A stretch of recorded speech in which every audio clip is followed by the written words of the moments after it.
तो कहते हैं ना, ये प्रीत जहां की धृत सदा, मैं गीत वहां के गाता हूं, भारत का रहने वाला हूं और भारत की बात सुनाता हूं। आइए सुनाता हूं आपको भारत की बात। अब डॉगे जो है पुराना जैसा नहीं रहा, अब ये आदमी बन गया जेंटलमैन, कह रहा हमको चाहिए फुल इज्जत, अपने को चाहिए फुल रिस्पेक्ट। यार तेरा चेतक पे चले तन चस्का रेड फरारी का, तो यही वाला गाना है भैया।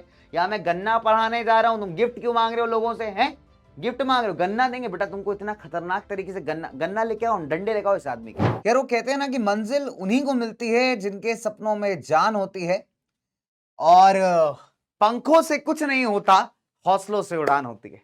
क्या हाल चाल दोस्तों, कैसे हैं आप सब? उम्मीद है अच्छे हैं, मस्त हैं, चुस्त हैं, दुरुस्त हैं और बहुत जबरदस्त हैं, और कुछ बेहतर और कुछ बढ़िया कर रहे होंगे अपने लाइफ के अंदर। तो स्वागत है आप सबका वापस से आपके प्लेटफॉर्म, यानी आपके प्यारे फिजिक्स वाला परिवार के अंदर, फिजिक्स वाला फैमिली में, और आपके अपने चैनल यानी उड़ान चैनल के अंदर, है ना। तो क्या हालचाल मेरे उड़ानियंस, क्या हालचाल मेरे पीवियंस, सब बढ़िया है लाइफ में? चलो, तो दोस्तों देखिए, आपको पता है कि हम लोग यहाँ वन शॉट सीरीज कर रहे हैं, वन शॉट चैप्टर्स कर रहे हैं, और अच्छा लगता है यार जब आप लोग का प्यार कमेंट सेक्शन के अंदर मिलता है, जब आप लोग को चीजें अच्छी लगती हैं, पसंद आती हैं, हमारे एफर्ट्स मैं कह सकता हूं सार्थक हो जाते हैं। बहुत बड़ा फैक्ट है ना। तो एक अलग लेवल का जुनून है, एक अलग लेवल का कहते हैं ना क्रेज है। इनफैक्ट जब मैं या आपका कोई भी आपके फेवरेट फैकल्टी जब आपके लिए लेक्चर्स रिकॉर्ड करने आते हैं, है ना, तो हमें हमेशा लगता है कि यार हमारे उड़ानियंस शायद हमारे सामने ही बैठे हुए हैं, और हमेशा एक मन से एक ऐसा चीज लगता है कि यार किसी ना किसी तरीके से हमारे प्यारे उड़ानियंस को एकदम बेस्ट ऑफ द बेस्ट देना है, ताकि बच्चे पढ़ाई कर सकें, जो बच्चे रिवाइज करना चाह रहे हैं इन वन शॉट लेक्चर से वो रिवाइज कर सके। और सबसे इंपॉर्टेंट बात, बच्चों का बेनिफिट इज द सर्वोत्तम बेनिफिट, है कि नहीं? और यही इंपॉर्टेंट है लाइफ में। तो दोस्तों आज एक ऐसे मतलब चैप्टर की शुरुआत करेंगे, एक ऐसे मतलब आप कह सकते हैं ज्योग्राफी का एक ऐसा टॉपिक है जो कहीं ना कहीं हमारे देश की मिट्टी से जुड़ा टॉपिक है।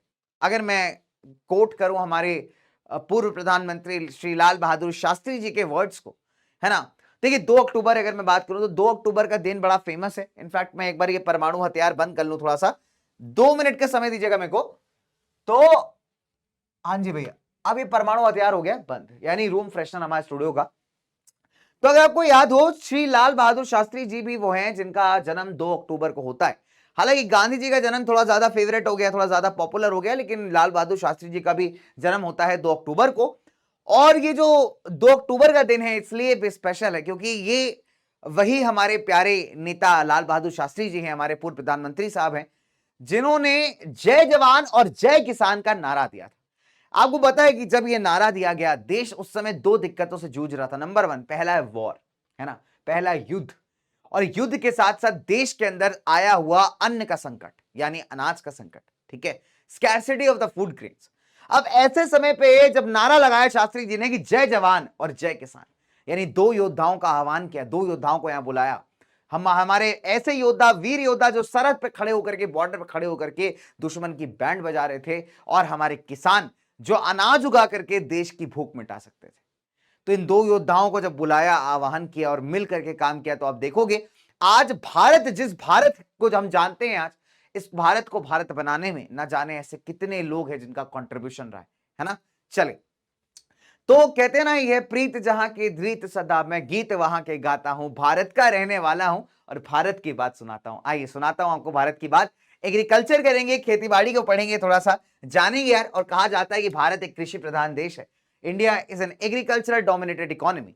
तो ये इकोनॉमी में इस एग्रीकल्चर का क्या इंपैक्ट है, क्या जरूरत है, क्या चीजें हैं, इन सारी चीजों को समझेंगे, जानेंगे फटाफट से।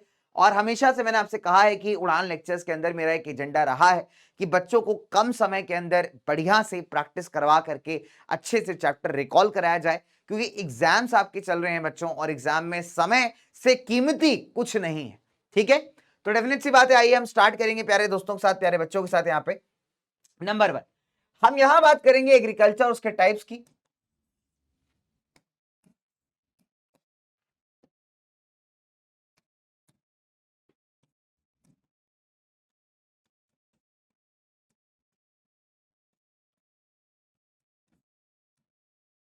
है ना, हम बात करेंगे बच्चे क्रॉपिंग सीजन्स की,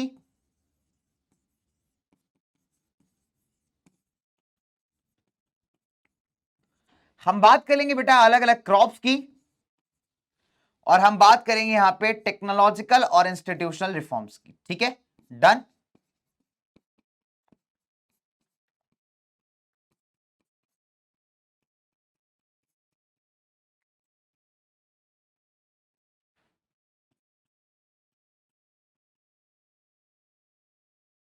ठीक है, हम बात करेंगे बेटा टेक्नोलॉजिकल और इंस्टीट्यूशनल रिफॉर्म्स की। तो ये होने वाला है अपना आज का मेजर मुद्दा, आज का एजेंडा, और इसी के इर्द गिर्द आपकी घूमने वाली आज की डिस्कशन। तो बस एक छोटी सी दरखास्त, एक छोटा सा रिक्वेस्ट है कि एक बढ़िया सा पीसफुल कॉर्नर ढूंढ लीजिए जहां पे आपको डिस्टर्ब करने कोई ना आए। भूख लगे तो खाने के लिए कुछ रख लेना, छोटा मोटा कढ़ाई पनीर और बटर नान छोड़ करके, और कुछ बढ़िया पानी का बोतल रख लेना ताकि एक रोबस्ट तरीके से आप पढ़ाई कर पाओ। और यहां पे आपसे बात करने के लिए मैंने एकदम हरी वाली चाय रख ली है यार यहाँ पे, ताकि हरी हरी चाय गरम गरम पानी पी करके जो है मजा आता रहे और मस्त अंदाज में हम लोग पढ़ाई करते हैं। चलिए आइए दोस्तों स्टार्ट करते हैं एक हरी चाय की प्याली के साथ हमारा आज का ये टॉपिक, दैट इज एग्रीकल्चर। ठीक है, चलिए। तो बच्चों अगर आप देखोगे तो ये हमारा डॉगेश बाबू है, और बहुत सारे बच्चे पूछ रहे थे सर डॉगेश कहां गया, तो देखिए डॉगेश बन चुका है जेंटलमैन।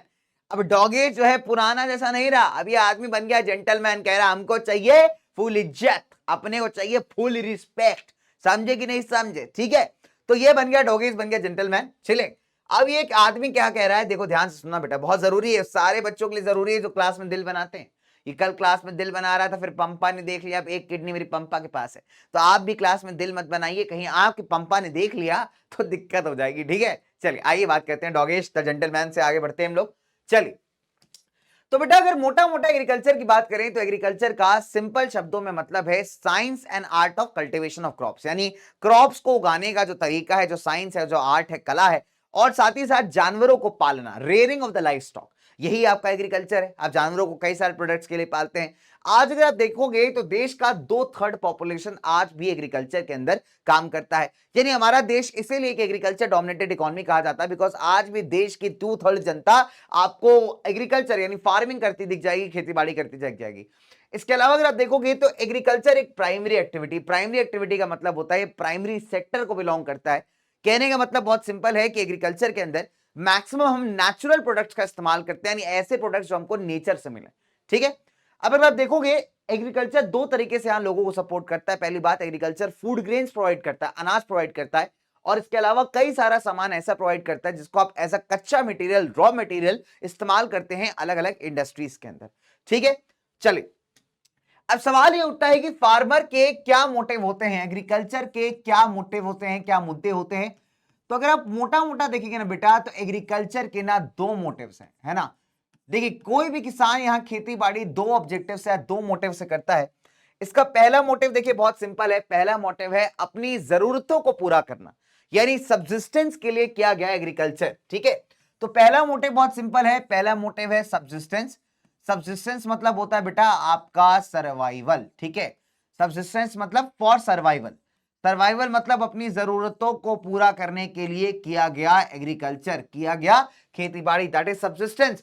और दूसरा होता है टू अर्न मनी, है ना, to earn money, to earn money यानी कमर्शियल। अब मान लीजिए मेरे पास एक बहुत बड़ा खेत है, अब इस खेत में जितना भी मैं सामान लगा रहा हूं, वो सामान, सारे सामान का बस एक ही ऑब्जेक्टिव है कि मुझे मार्केट में उस सामान को बेचना है, बस दैट्स ऑब्जेक्टिव। तो मेरे दो ऑब्जेक्टिव हो सकते हैं, पहला ऑब्जेक्टिव है कि या तो मैं अपने परिवार की जरूरतों को, नीड्स को पूरा करने के लिए एग्रीकल्चर कर रहा हूं, और दूसरा ऑब्जेक्टिव हो सकता है कि मार्केट में बेच करके पैसा कमाने के लिए यहां पे मैं एग्रीकल्चर कर रहा हूं। तो दोनों में से कोई भी ऑब्जेक्टिव यहां पे हो सकता है। समझ में आया बच्चों? चल नाउ लेट्स टॉक फर्दर। अब अगर आप देखेंगे तो अगर मैं फार्मिंग के मोटे मोटे टाइप्स यहां पे डिस्कस करूं आपके साथ, तो नंबर 1 प्रिमिटिव सब्सिस्टेंस, है ना, प्रिमिटिव से मतलब बहुत पुराना, सब्सिस्टेंस मतलब सर्वाइवल के लिए यानी अपनी जरूरतों को पूरा करने के लिए की जाने वाली फार्मिंग। इंटेंसिव मतलब होता है कुछ बहुत जोरदार तरीके से करें, कुछ बहुत जोरदार तरीके से की गई चीज। और फॉर एग्जांपल जितने भी ऐसे इलाके जहां पे पॉपुलेशन काफी ज्यादा होते हैं, आप देखेंगे कि वहां पे इंटेंसिव एग्रीकल्चर काफी ज्यादा किया जाता है, इंटेंसिव सब्सिस्टेंस। और तीसरा है कमर्शियल फार्मिंग, यहाँ पे जहां पे आपका सिंपल मोटिव है कि आप यहाँ पे पैसे कमाने का ट्राई कर रहे हो। ठीक है, आपका सिंपल मोटिव है कि आप क्या कर रहे हो बेटा, यहाँ पे ज्यादा से ज्यादा पैसे यहाँ कमा पाओ सामान को बेच करके मार्केट में। ठीक है, प्लांटेशन एग्रीकल्चर इसका एक बहुत अच्छा इंपैक्टफुल एग्जाम्पल है। ठीक है, आइए बात करते हैं आगे। नाउ अब शुरुआत करेंगे यहां पे थोड़ा सा प्रिमिटिव सब्सिस्टेंस फार्मिंग से। देखिए प्रिमिटिव सब्सिस्टेंस फार्मिंग क्या होता है, थोड़ा ध्यान देंगे। देखिए प्रिमिटिव शब्द का मतलब होता है ओल्ड यानी पुराना, सबसिस्टेंस मतलब सर्वाइवल यानी जीने के लिए किया गया कोई काम यानी आपकी जरूरतों को पूरा करने के लिए, और एग्रीकल्चर अपना खेती बाड़ी। बात समझ में आई? ठीक है, अब इसको आप मोटा मोटा समझोगे, देखिए आपके लिए नोट्स वगैरह सब लिखा हुआ है, कोई दिक्कत नहीं है, आप मेरी बात को समझिए, जो मैं कहना चाह रहा हूं आप अगर उसको समझ गए तो आपको कॉन्सेप्ट एकदम चमक जाएगा, है ना, एकदम खतरनाक टाइट से सफेदी आ जाएगी कॉन्सेप्ट में। ठीक है, देखिए प्रिमिटिव शब्द का मतलब क्या है? ओल्ड। तो एक बात तो आपको समझ में आ गई कि किसान यहाँ पे जितनी खेती बाड़ी कर रहा है वो सब पुराने तौर तरीकों से कर रहा है, उसके पास कोई मॉडर्न इक्विपमेंट नहीं है, कोई फर्टिलाइजर नहीं है, कोई मैन्योर नहीं है, कोई इंसेक्टिसाइड नहीं है, कोई पेस्टिसाइड नहीं है, कोई ट्यूबवेल नहीं है उसके पास। तो जितना भी तरीका अपनाया जा रहा है सारा का सारा पुराना तरीका है। और ऐसे में एक सेंस इस इंसान के पास बहुत पैसे तो होंगे नहीं, तो ये किसान जनरली गरीब किसान है, छोटी जमीन इसके पास है, तो ये मैक्सिमम काम अपने घर वालों की मदद से ही कर लेता है। अब ऐसी खेतीबाड़ी के अंदर डेफिनेट सी बात है, जब अगर आप जमीन में कुछ डाल ही नहीं रहे हो उसकी फर्टिलिटी बढ़ाने के लिए, तो आप कैसे एक्सपेक्ट कर सकते हो कि उसका प्रोडक्शन अच्छा होगा? तो प्रोडक्टिविटी ऐसी खेतीबाड़ी में जनरली क्या होती है, काफी कम रहती है, काफी लो रहती है। आई बात समझ में? ठीक है, और फार्मर का जो मेजर एजेंडा है वो बहुत सिंपल है कि यहां पे इसको अपने परिवार के खाने पीने की जरूरतों को पूरा करना है ना, बहुत सिंपल सा लॉजिक है। ठीक है, और यहां पे अगर आप देखोगे तो पुराने टूल्स का इस्तेमाल किया जाता है, जैसे हो गया, दाव हो गया, डिगिंग स्टिक्स हो गई। अब ये सब टूल्स के आप नाम सुनकर के सोच रहे होगे सर ये क्या बवाल चीज बताती हो, है ये क्या बवाल बता दिया, हो दाव डिगिंग स्टिक, क्या सर चाइनीज बोल रहे हो सर?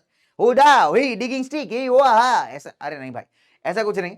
देखो मैं आपको बताता हूँ, टूल्स के एकदम बढ़िया पिक्चर ले आऊं मैं यहाँ पे आपके लिए। तो ये होता है आपका हो, है ना, दाव कुछ ऐसी होती है, आपने कभी देखी होगी, कभी कभी जो माली अंकल आते हैं आपके गार्डन में काम वाम करने, उनके पास एक खुरपा ऐसा रहता है, दाव हो गया। और ये आपकी डिगिंग स्टिक्स हो गई।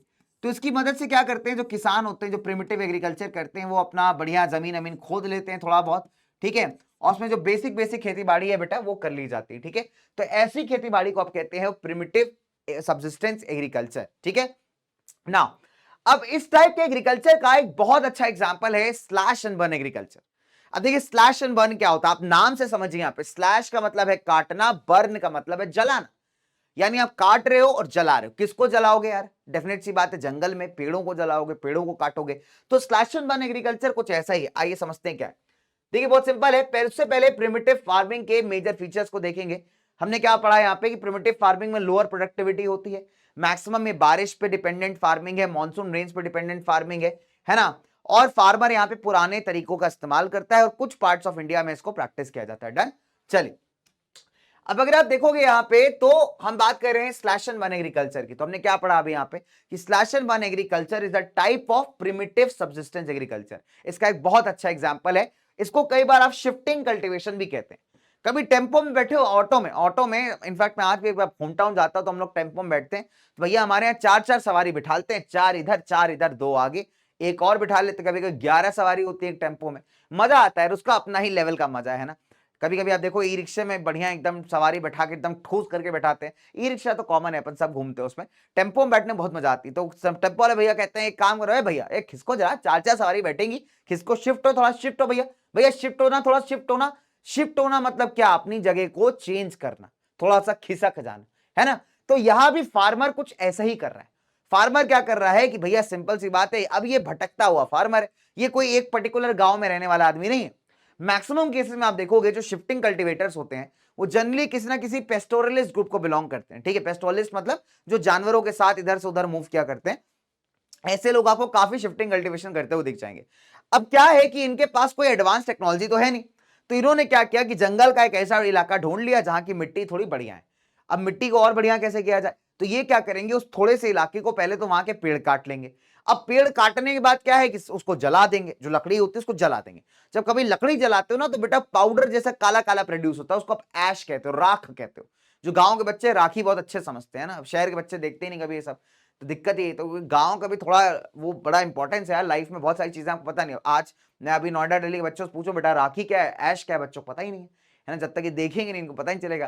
ठीक है, तो वही ऑब्वियसली बात है, फ्लैट्स में अपन रह रहे हैं, सोसाइटी में रह रहे हैं, हीटर लगा लिया हमने, लकड़ी जला करके कभी आंख तापी नहीं, उसका मजा अपने ही लेवल का है कि नहीं? इस बात को मानते हो नहीं? जो खासकर छोटे टाउन या गांव से बच्चे आ रहे होंगे जो मेरे को देख रहे हैं यहाँ पे, इस बात को रिलेट करते हो। देखो मैं तो रिलेट कर पाता हूँ उस बात से, गर्मियों के अंदर, सॉरी सर्दियों के अंदर ऐसे जो घर का कूड़ा होता है, लकड़ी पड़ी होती है, उसको जला करके और आस पड़ोस के जब लोग बैठते हैं और शाम के टाइम उस पर कभी मूंगफली भून ली, कभी तिल के लड्डू खा लिए, और वो जो मजा होता है ना, वो जो कम्युनिटी का मजा है भाई साहब, वो कहीं आपको नहीं मिल सकता है ना। तो इनफैक्ट मैं मिस करता हूँ उन चीजों को आज बहुत ज्यादा। हम लोग बड़े मजे आते थे यार विंटर्स के टाइम पे, इन सब चीजों में बड़े मजे आते थे। और वो हमारे यहाँ उधर एक मूंगफली की चिक्की बोलते हैं उसको, पट्टी मिलती थी, वो खाओ बैठ करके आग के पास बैठ के, क्या मजे आते थे। ठीक है, तो आप कभी देखो जब लकड़ी जल जाती है तो वो ना ऐसा ब्लैक ब्लैक सा राखी बन जाता है, ग्रे ग्रे और ब्लैक सा। तो ये जो ऐश होती है ना बेटा, ये लोग क्या करते हैं, उसको मिट्टी के साथ मिला देते हैं। ठीक है, अब उससे क्या होता है, मिट्टी का फर्टिलिटी थोड़ा बढ़िया हो जाता है। फिर जब बारिश होती है तो मिट्टी नम हो जाती है, मॉइस्ट हो जाती है और परफेक्ट हो जाती है अभी खेती बाड़ी करने के लिए। तो ऐसे लगभग 1-2 सालों तक या 1-1.5 साल तक ये लोग किसी एक पैच ऑफ लैंड पे खेती बाड़ी करते हैं। फिर क्या है, क्योंकि आप लैंड को कोई न्यूट्रिएंट तो सप्लाई कर नहीं रहे हो, तो ऑब्वियस सी बात है, अगर तुम क्या है कि किसी का खजाना लूटते जाओ और वापस उसमें बेबैक ना करो तो खजाना खाली हो जाएगा। तो ऐसे मिट्टी का खजाना क्या है, उसके न्यूट्रिएंट्स।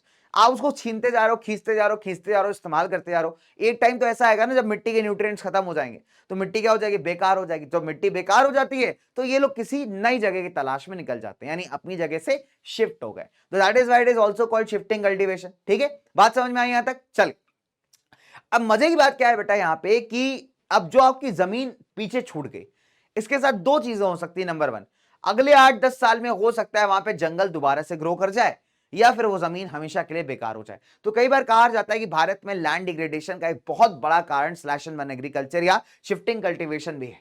ठीक है, चलिए, तो soil turns moist and is ready for farming. बात समझ में आई? चलिए आगे बात करते हैं ना। फार्मर 1-2 साल तक यहाँ पे प्रैक्टिस करेगा एग्रीकल्चर, फिर एक नए प्लेस पे चला जाएगा। ठीक है, तो fertility of the soil decrease होती जाती है बिकॉज आप इसमें कोई न्यूट्रिएंट्स डाल नहीं रहे। ठीक है, तो या तो ये लैंड आपकी बेकार हो जाएगी या तो दोबारा से यहाँ जंगल ग्रो कर जाएगा। तो ये आपका शिफ्टिंग कल्टीवेशन। अच्छा, अब क्या है कि शिफ्टिंग कल्टीवेशन को हम अलग अलग नामों से जानते हैं। फॉर एग्जाम्पल, मेरा नाम कुणाल है, आप जानते हो कुणाल से, घर में मेरे को किसी और नाम से बुलाया जाता होगा, है ना। तो ऐसे ही आपका नाम बाहर वाला कुछ और होगा, घर में कुछ और होगा। तो ऐसी अगर आप देखोगे तो दुनिया के और देश के और वर्ल्ड के अलग अलग हिस्सों में शिफ्टिंग कल्टीवेशन प्रैक्टिस किया जाता है, लेकिन हर जगह इसका नाम जो है काफी अलग है। एक छोटा सा टेबल टाइप का है एनसीईआरटी के अंदर। जैसे फॉर एग्जांपल, अगर आप भारत के नॉर्थ ईस्टर्न पार्ट्स की बात करें तो भारत के नॉर्थ ईस्ट में बेटा इसको हम लोग झूमिंग कहते हैं। क्या बोलते हैं इसको? हम लोग झूमिंग। ये क्वेश्चन कई बार आता है। अब इसको देखो कितना बढ़िया याद कराऊंगा आपको, मजा आ जाएगा। ठीक है, ध्यान दीजिए, इसको हम कहते हैं झूमिंग। ठीक है, जो दिल झूम झूम करे। अच्छा, अब क्या है, अगर आपको याद करना हो नंबर 1 इंटरनेशनल, अगर आपको इंटरनेशनल नाम से याद करने हो कि वर्ल्ड के अलग अलग हिस्सों में क्या कहते हैं, तो इसका छोटा छोटा निमोनिक्स बना लो। ठीक है, इंटरनेशनल लेवल पे छोटे छोटे निमोनिक्स बनाओ। नंबर 1, फॉर एग्जाम्पल, पहला वाला बना सकते हो, मेरी मम्मी चलाक। ठीक है, मेरी मम्मी चलाक, मेरी मम्मी चलाक यानी मम्मी को मत बता देना, हाँ पता चला सर बोल रहे मेरी मम्मी चलाक। ठीक है, तुम्हारी मम्मी मेरे पीछे डंडा लेके भाग रही है फिर, है ना। बच्चों को ऐसा बता रहे हो सर मेरी मम्मी चलाक, कहां चलाक हूं मैं? चले, तो अगर आप देखोगे तो मेरी मम्मी चलाक, तो मेरी मम्मी चलाक मतलब मिल्पा कहते हैं इसको, कहां पे? मेक्सिको और सेंट्रल अमेरिका के अंदर। ठीक है, ध्यान दीजिए बच्चों, तो हम लोग क्या कहते हैं इसको? कहते हैं मिल्पा। मिल्पा कहां कहते हैं? मेक्सिको और सेंट्रल अमेरिका में। बात समझ आई? चलिए, मेक्सिको और सेंट्रल अमेरिका। ठीक है बस दोस्तों, चलिए चलिए, तो प्यारे प्यारे बच्चे हमारे यहाँ पे क्या करेंगे, ध्यान से देखेंगे। क्या देखेंगे? नंबर 1 कि पहला है मेरी मम्मी चलाक। मेरी मम्मी चलाक मतलब मिल्पा कहते हैं कहां पे? मेक्सिको और सेंट्रल अमेरिका के अंदर। ठीक है, बात समझ में आए? ठीक है, चलिए, अब जो है आप दूसरा याद कर सकते हो यहां पे, चालाक वरुण। चालाक वरुण, तो चालाक वरुण से क्या हो जाएगा? देखिए सी और वी आ गया आपके पास, चालाक वरुण। चालाक वरुण से क्या हो गया? सी से कोनुको और वी से वेनेजुएला। तो यहां पे देखिए कोनुको कहां कहते हैं? इसे कोनुको कहते हैं हम बेटा, कहां पे? वेनेजुएला में। बात समझ में आई? Venezuela, done. अच्छा, फिर तीसरा आप याद कर लीजिए कि भैया दीदी का जो रोका हुआ है कहां हुआ है बेटा? दीदी का रोका हुआ है ब्राजील में, यानी जीजा जी ब्राजील के हैं। ठीक है, तो दीदी का रोका हुआ है कहां पे? ब्राजील में। दूर की मासी जिनका नाम मासोल है, कहां रहती है? सेंट्रल अफ्रीका में। तो हमारी एक अफ्रीकन मौसी है, कहां रहती है भैया? वो सेंट्रल अफ्रीका में रहती है, इनका नाम मासोल है। ठीक है, और उसके बाद अगर आप देखोगे तो लल्लू प्रसाद इंडोनेशिया वाले, लल्लू प्रसाद से याद कर लीजिए, लदांग कहते हैं किसको? इंडोनेशिया में। ठीक है, और सारे गामा सिखाने वाले रे भैया कहां रहते हैं? ये रहते हैं आपके वियतनाम में। बात समझ में आई? चलिए, तो ये देखो इजी है याद करना, बहुत आसान है याद करना। सारे बच्चे देखेंगे कैसे याद किया हमने इसको। समझ में आया। नंबर 1 मेरी मम्मी चालाक, तो मिल्पा कहते हैं मेक्सिको सेंट्रल अमेरिका में, है ना। उसके बाद चतुर वरुण या चालाक वरुण, तो चालाक वरुण से कोनको इन वेनेजुएला हो गया, ठीक है। दीदी का रोका कहां हुआ, ब्राजील में। जीजा जी कहां के, ब्राजील वाले, ठीक है। अफ्रीकन मौसी कहां रहती है, मासोल, तो मासोल कहते हैं सेंट्रल अफ्रीका में। लल्लू प्रसाद, ठीक है, इंडोनेशिया वाले, तो लल्लू प्रसाद इंडोनेशिया वाले कौन है भाई, लदांग कहते हैं किसमें, इंडोनेशिया में। और सारे गामा सिखाने वाले रे भैया कहां रहते हैं, वो रहते हैं अपने वियतनाम के अंदर। बात समझ में आ गई, चल। अच्छा, अब अंग्रेजी नाम तो हो गए, तो ये तो भैया इंटरनेशनल नाम होगा, इस तरीके से आप इसको याद कर सकते हैं। अब आती है बात देसी नाम याद करने की। देसी नाम मतलब इंडियन नाम याद करने की। तो देखिए बहुत सिंपल बात है, ये बड़ा पुराना निमोनिक है, मैंने लास्ट ईयर वालों को सिखाया था। आइए आपको भी सिखाता हूं, बहुत सिंपल है यहाँ पे।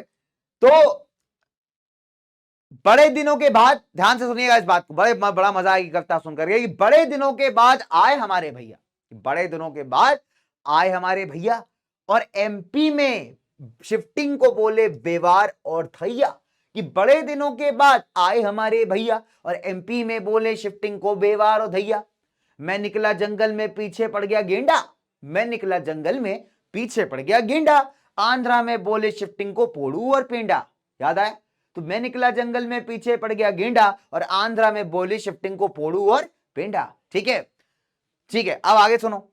भैया गए उड़ीसा, वहां से लाए भाभी, और भाभी से जब पूछा नाम तो बोली कोमान ब्रिंग और पामादावी। ठीक है, तो भैया गए उड़ीसा, वहां से लाए भाभी, और भाभी से जब पूछा नाम तो बोली कोमान ब्रिंग और पामादावी। अब ये सारे लड़कों के लिए जो बिल्कुल एकदम हर बार जिनको कहते हैं ना लव एट फर्स्ट साइट हो जाता है, ठीक है, ऐसा कुछ नहीं होता भाई जीवन में। बहुत सही सिंपल बात है, करियर पे फोकस करो, ये सब बातें बेकार हैं, ठीक है। फिलहाल ये उन लड़कों के लिए ध्यान दीजिएगा। पहुंचे जब वेस्टर्न घाट्स में, मिल गई एक कुमारी, लड़के खुश यहाँ पे। ये पहुंचे जब वेस्टर्न घाट्स में तो मिल गई एक कुमारी। कुछ लड़कों ने कहा कि भैया शादी आदि कर लेते हैं, सेटल हो जाते हैं, ठीक है। तो इन्होंने कहा कि देखो, अब शादी की बात कौन करते हैं, घर के बड़े लोग करते हैं ना। तो कुमारी ने बोला कि देखो, साउथ ईस्ट राजस्थान के वालतरे में नानी रहती है हमारी, शादी की बात करनी तो सीधा नानी के पास जाइए, ठीक है। तो वेस्टर्न घाट्स में पहुंचे तो मिल गई एक कुमारी, और सिंपल सी बात है, उसने बोला कि साउथ ईस्ट राजस्थान के वालतरे में नानी रहती है हमारी, ठीक है। और हिमालय में जाते हो तो दिल कैसा हो जाता है, दिल खिल जाता है ना। और हिमालयन बेल्ट में पहुंचे तो खिल गया दिल। तो हिमालय में क्या कहते हैं शिफ्टिंग कल्टीवेशन को, उसको हम कहते हैं खिल। क्या बोलते हैं भैया, खिल। ये क्वेश्चन आया था कि हिमालय में पहुंचे तो दिल गया खिल, और झारखंड के कुरुआ भाई ने जीत लिया दिल, ठीक है। और झारखंड के कुरुआ भाई ने जीत लिया दिल, यानी झारखंड में शिफ्टिंग कल्टीवेशन को कुरुवा के नाम से जानते हैं। शिफ्टिंग कल्टीवेशन जो एग्रीकल्चर है, इसके अलग अलग नाम है देशों में विदेशों में, तो उसको अलग अलग रीजन में अलग अलग नाम से जानते हैं। झारखंड में कुरवा, साउथ ईस्ट राजस्थान में वालतरे, हिमालय में खील, ठीक है। और उड़ीसा में कोमान ब्रिंग पामादाबी, आंध्रा में पोड़ू पेंडा, मध्य प्रदेश में बेवार धैया, ठीक है। ये क्वेश्चन बहुत बार आया है कि बेवार और धैया कहां कहते हैं, तो याद रहेगा बच्चों, यहाँ पे याद रहेगा सबको बढ़िया से एकदम। चलिए आइए एक सवाल करते हैं इसी बात पे, देखते हैं कितने बच्चों को याद है। आओ देखते हैं भैया, let's check your knowledge.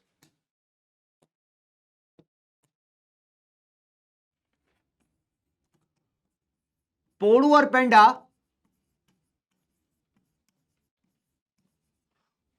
is the name for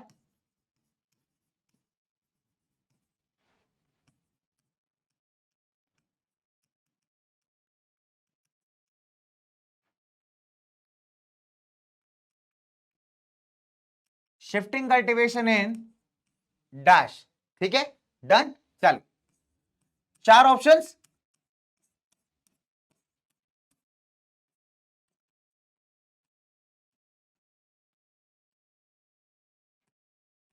Andhra Pradesh, ठीक है, डन। उत्तर प्रदेश, उड़ीसा, बिहार, है ना, डन है दोस्तों। चलिए अब आपको क्या है, सिंपल सी बात है बेटा, यहां पे मैं टाइमर दूंगा, तो टाइमर के हिसाब से आपको यहां क्वेश्चन को सॉल्व करना है, ठीक है। चलिए टाइम स्टार्ट्स नाउ। चलो फटाफट से आंसर करके बताओ जल्दी से, क्या होना चाहिए करेक्ट आंसर, फटाफट से बताएंगे बच्चे।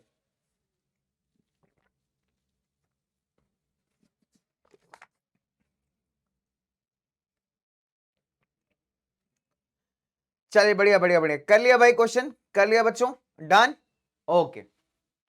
चलिए सुबह यार, बढ़िया क्वेश्चन बच्चों ने कर लिया एकदम बढ़िया तरीके से, मस्त तरीके से, जबरदस्त तरीके से। आइए दोस्तों आगे बढ़ेंगे हम लोग यहाँ पे। तो करेक्ट आंसर क्या था बेटा, करेक्ट आंसर था आपको आंध्र प्रदेश। याद है कि मैं निकला जंगल में पीछे पड़ गया गेंडा, है ना। और आंध्रा में बोले शिफ्टिंग को पोड़ू और पेंडा। तो ऐसे करके याद कर लो, ऐसे करके कविताएं याद कर लिया करो, बस आसानी से याद हो जाती हैं भाई।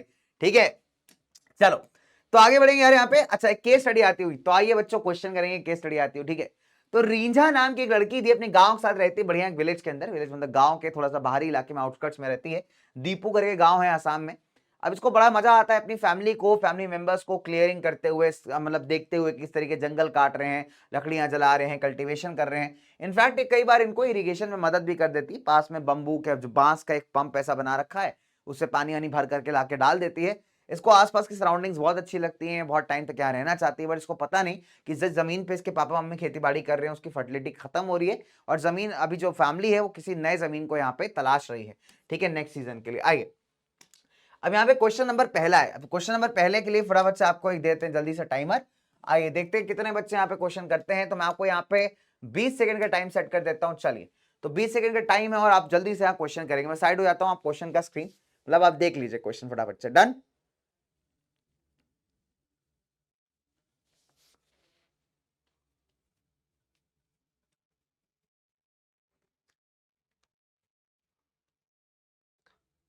कर लिया क्वेश्चन। चलिए, तो करेक्ट आंसर क्या है बच्चों? करेक्ट आंसर था यहाँ पे, लोग क्या प्रैक्टिस कर रहे हैं? Primitive subsistence agriculture. ठीक है, डन। या स्लैश इन एग्रीकल्चर होता तो भी ठीक था। अगला सवाल, अगला सवाल के लिए भी मैं आपको यहाँ पे 20 सेकंड दे देता हूँ यहाँ पे। चलिए, तो पिक द इनकरेक्ट स्टेटमेंट, आपको इनकरेक्ट स्टेटमेंट यहाँ पे बताना है और योर टाइम स्टार्ट्स नाउ।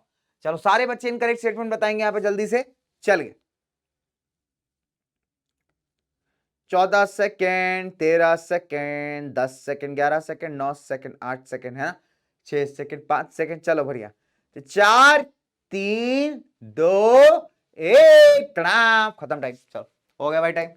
तो करेक्ट आंसर क्या है? इनकरेक्ट स्टेटमेंट क्या होगा? देखिए पहला वाला तो बिल्कुल सही है, दूसरा वाला जो है गलत है, तीसरा वाला भी यहाँ पे गलत है। तो ऑप्शन नंबर डी सही होना चाहिए, यानी बोथ बी एंड सी यहाँ पे गलत स्टेटमेंट्स हैं। ठीक है, बिकॉज कोई मॉडर्न फार्मिंग इनपुट्स नहीं होता है, प्रोडक्टिविटी बहुत कम होती है। ठीक है, तो एज अ रिजल्ट दोनों ही ऑप्शन आपके गलत है। आगे चलते हैं, चलिए now let's talk about intensive subsistence farming. ठीक है, इंटेंसिव सब्सिस्टेंस फार्मिंग। अब देखिए इंटेंसिव में आप देख पा रहे हो कि एक ही खेत के ऊपर इतने सारे लोग काम कर रहे हैं। अब ये बहुत ही कॉमन फीचर है इसका। तो जनरली इंटेंसिव सब्सिस्टेंस फार्मिंग आप देखेंगे बेटा ऐसे इलाकों में प्रैक्टिस की जाती है जहां पे पॉपुलेशन जो है बेटा बहुत ज्यादा हाई होती है ना। अब यहां पे क्या है कि किसान जो है छोटी सी जमीन पे सारे मॉडर्न इनपुट्स लगा करके ज्यादा से ज्यादा प्रोडक्शन करने का ट्राई कर रहा है। ठीक है, अब ऐसे इलाके में आप देखोगे कि नंबर वन, पहली बात तो लेबर का इस्तेमाल बहुत ज्यादा हो रहा है, बहुत ज्यादा लोग काम कर रहे हैं छोटी जमीन पे, और दूसरी बात जितने भी मॉडर्न इनपुट्स हैं, फर्टिलाइजर वगैरह हो गए, इन सब का इस्तेमाल यहाँ पे किया जा रहा है।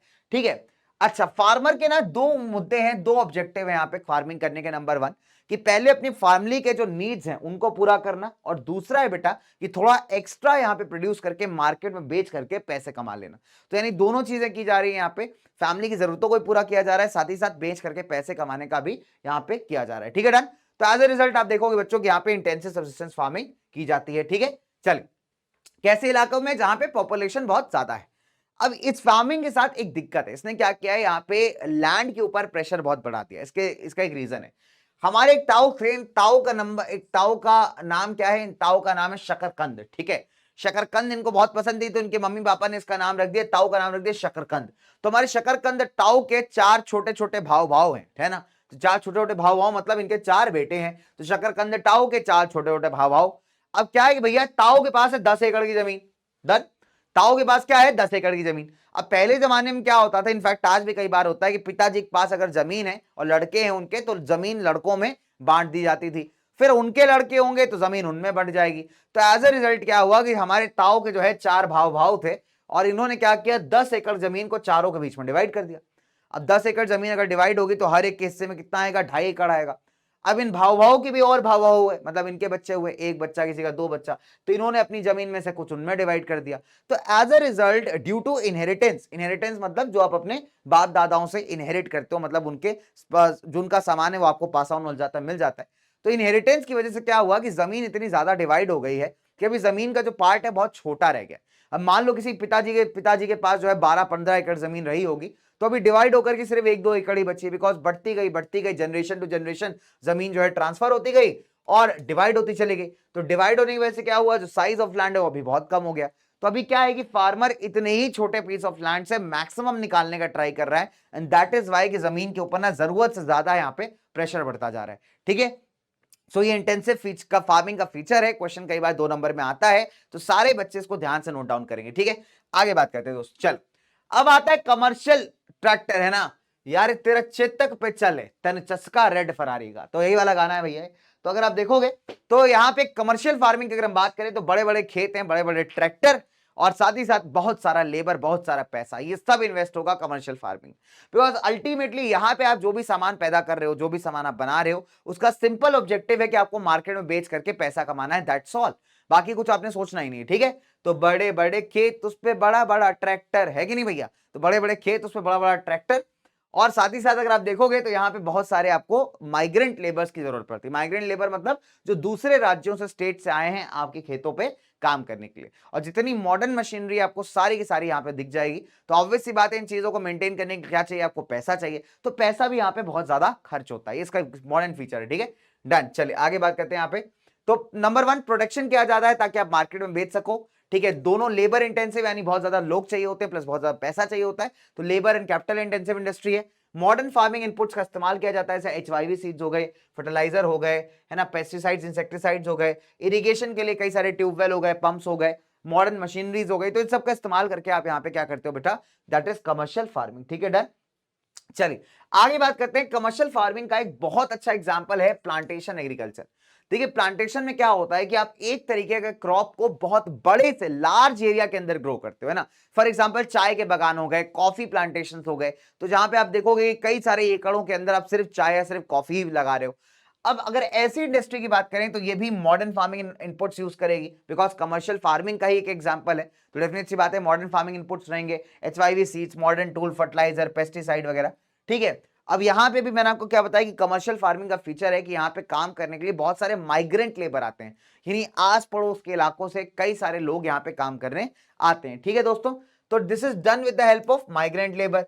दूसरा अगर एग्जांपल मैं आपसे लिखूं तो फॉर एग्जांपल टी प्लांटेशन हो गए आपके आसाम में, नॉर्थ बंगाल में, या कर्नाटका के कॉफी प्लांटेशन हो गए। तो ये कुछ बहुत अच्छे एग्जांपल है किसका? हमारा प्लांटेशन फार्मिंग का। देखिए इंपॉर्टेंट सवाल है, आता है हर बार पेपर के अंदर, प्लांटेशन क्या है? आप कैसे लिखेंगे कि when a single crop is grown over very large area, ठीक है, with the objective of selling in the market, तो उसको हम कहते हैं प्लांटेशन। ठीक है प्यारे बच्चों, चल ना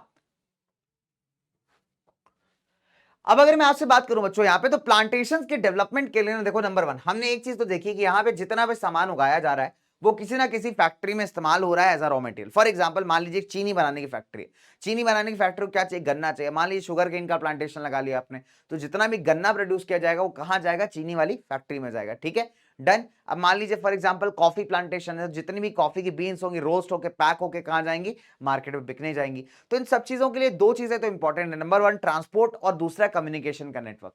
तो ऐसे इलाके जहां पे ट्रांसपोर्टेशन सिस्टम काफी बढ़िया रहता है, वो परफेक्ट इलाके माने जा सकते हैं यहाँ पे प्लांटेशन को डेवलप करने के लिए। ठीक है, चलिए तो ये तो बात हो गई यार हमारे प्लांटेशन के, हमारे टाइप्स ऑफ एग्रीकल्चर की।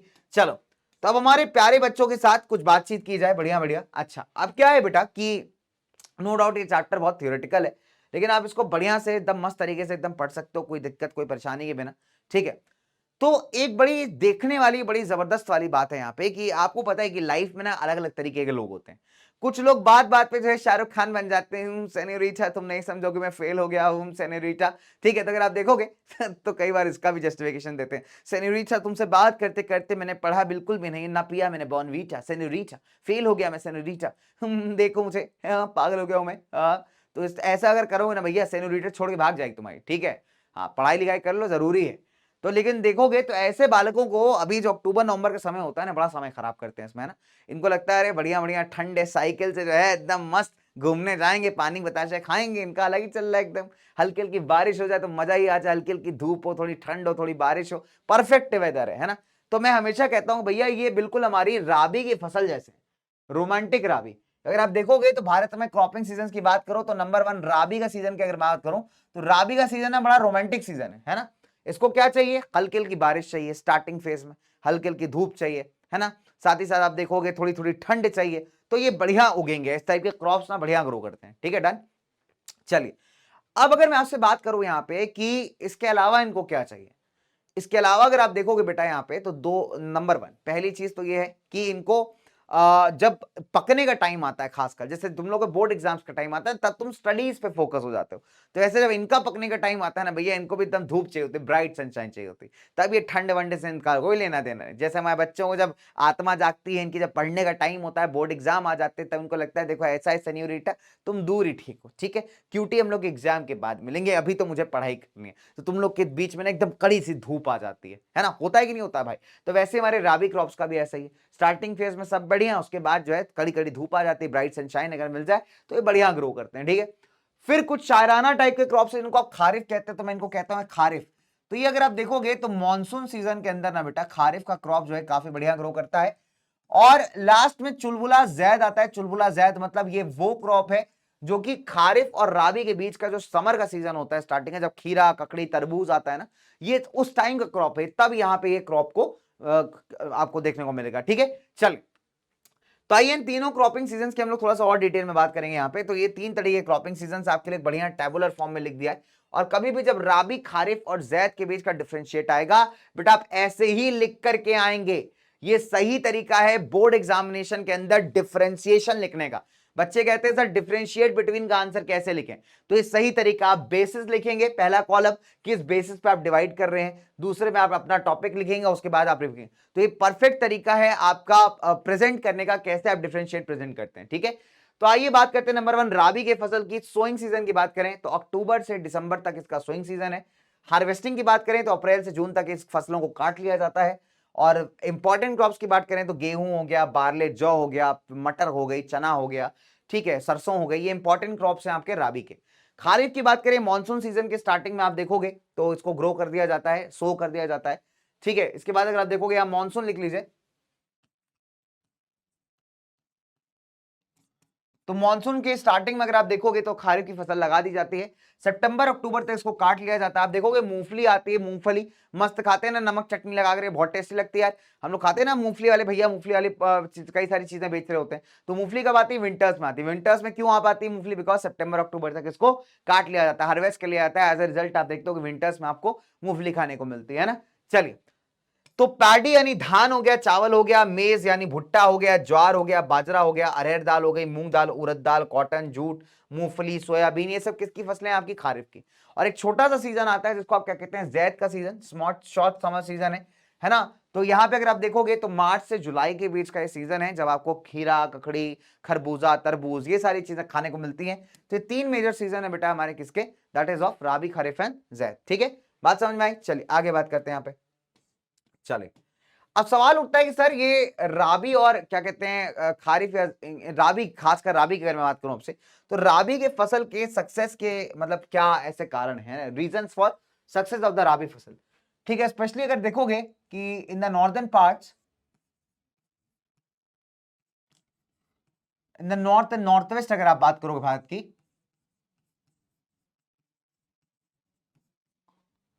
तो दो इंपॉर्टेंट चीजें यहां पे नंबर 1 है ना। पहला है कि western cyclonic disturbances,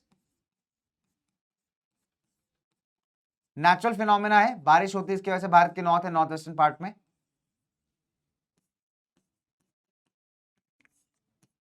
bring the winter rainfall,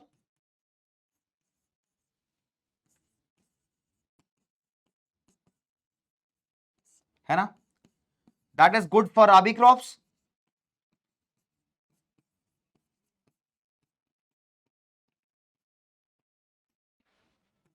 और दूसरा सक्सेस ऑफ ग्रीन रेवोल्यूशन,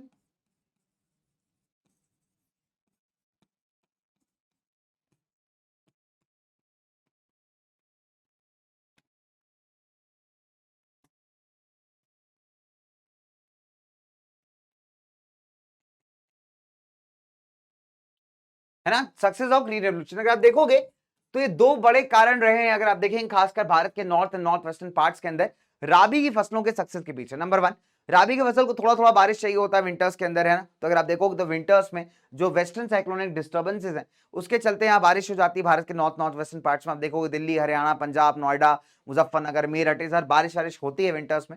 और इसके अलावा अगर आप देखोगे तो ये वो इलाके हैं जहां पे ग्रीन रेवोल्यूशन भी काफी सक्सेसफुल रहा है, एज अ रिजल्ट राबी के क्रॉप्स को काफी ज्यादा प्रमोशन मिला है। इनफैक्ट अगर आप देखोगे कि जो बंगाल वाला वगैरह का इलाका है जहां पे बारिश ठीक ठाक होती है, वहां पे चावल के भी 3 तरीके की वैरायटी आपको मिल जाएंगे, जैसे असमन और बोरो हो गए, ठीक है। तो चावल के यानी धान के भी आपको कई तरीके की वैरायटी मिल जाएंगे। तो ये कुछ इंपॉर्टेंट बातें बच्चे, है ना। चलिए फिलहाल हम आगे बढ़ेंगे यहाँ पे, let's talk about some types of crops. तो हम लोग बात करेंगे यहाँ पे नंबर 1 मेजर फूड क्रॉप्स की, ठीक है। तो फूड क्रॉप्स का मतलब होता है जो आपका अनाज होता है, जो आप खाना खाते हो, that is called as a food crops, ठीक है बच्चों। चल तो लेट्स हैव फटाफट से इसके लिए एक बढ़िया सा पेज ऐड कर लेते हैं मस्त वाला, और इसमें मस्त से एकदम जबरदस्त से हैंडराइटिंग में थोड़ा बड़ा बड़ा लिखते हैं भाई, मेजर फूड क्रॉप्स, ठीक है। डन।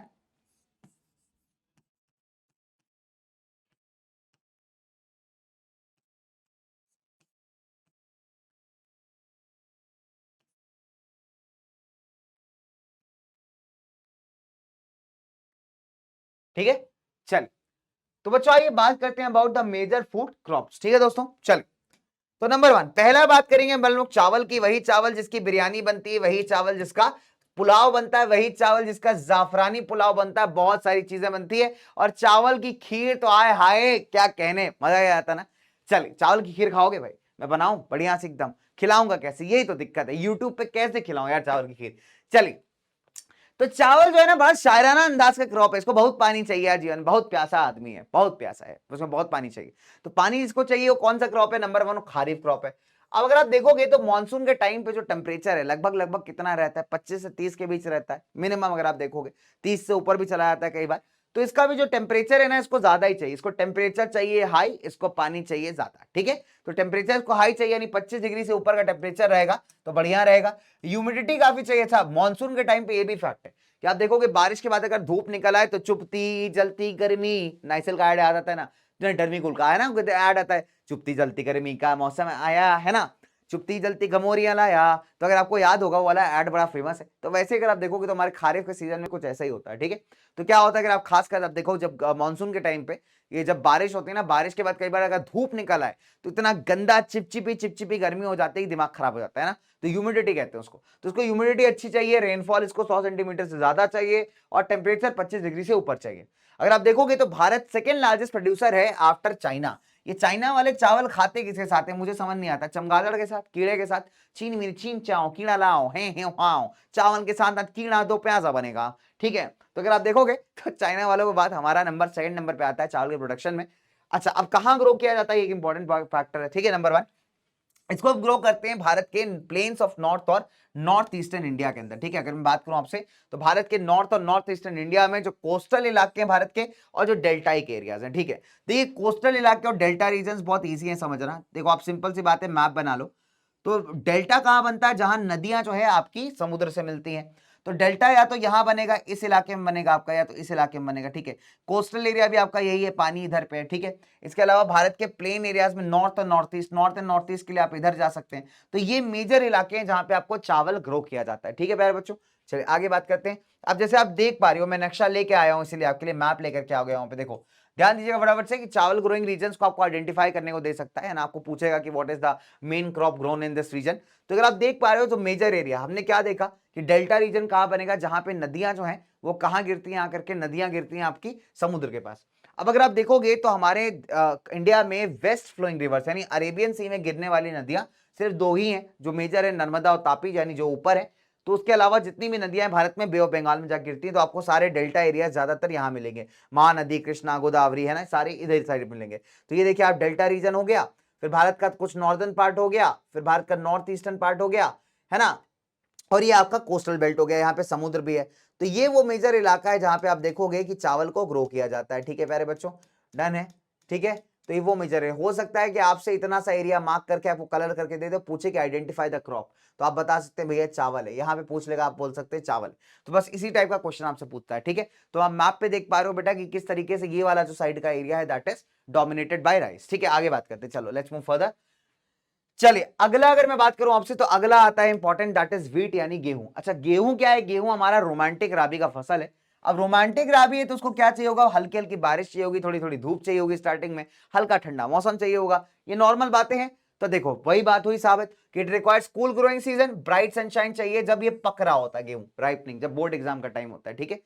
50 से 75 सेंटीमीटर का एनुअल रेनफॉल अगर होगा तो इसका काम चल जाएगा, ठीक है। बट ये रेनफॉल क्या होनी चाहिए बच्चे, पूरे सीजन में होती रहनी चाहिए, मतलब ऐसा ना हो कि एक बार स्टार्टिंग के सीजन में बहुत ज्यादा हो गई फिर बिल्कुल नहीं हुई, तो पूरे सीजन में हल्की हल्की बारिश होती रहेगी तो इसका काम चलता रहेगा, ठीक है। डन, आगे बात करें फटाफट से ना। अब अगर आप वीट की बात करोगे तो देखिए वीट ग्रोइंग रीजन्स कौन कौन से भारत के, नंबर 1 मेजर एरिया जो आपको पिंक में दिखाई दे रहा है, यानी भारत का north and north western part, खासकर अलुवियल प्लेन वाला जितना इलाका है यहाँ पे आपको वीट ज्यादा अच्छा ग्रो करते दिखेगा। जैसे आप देख सकते हो भारत का north west, Punjab, Haryana, UP, इधर है ना, बिहार का कुछ सेक्शन भी आपको मिल जाएगा, है ना। फिर इधर आप देखोगे ऊपर वाला सेक्शन यानी एमपी के ऊपर वाला के आसपास का रीजन, तो ये आपका मेजर एरिया है। बाकी जो थोड़ा थोड़ा येलो में मार्क्ड है वो आपका माइनर एरिया। तो अगर आप देखोगे तो मेजर एरियाज हैं। तो पंजाब हरियाणा अगर कभी मार्क करके आपसे पूछ ले कि कौन सा क्रॉप यहाँ उगाया जाता है तो आप समझ जाइएगा हम वीट की बात करें, गेहूं की बात करें, ठीक है।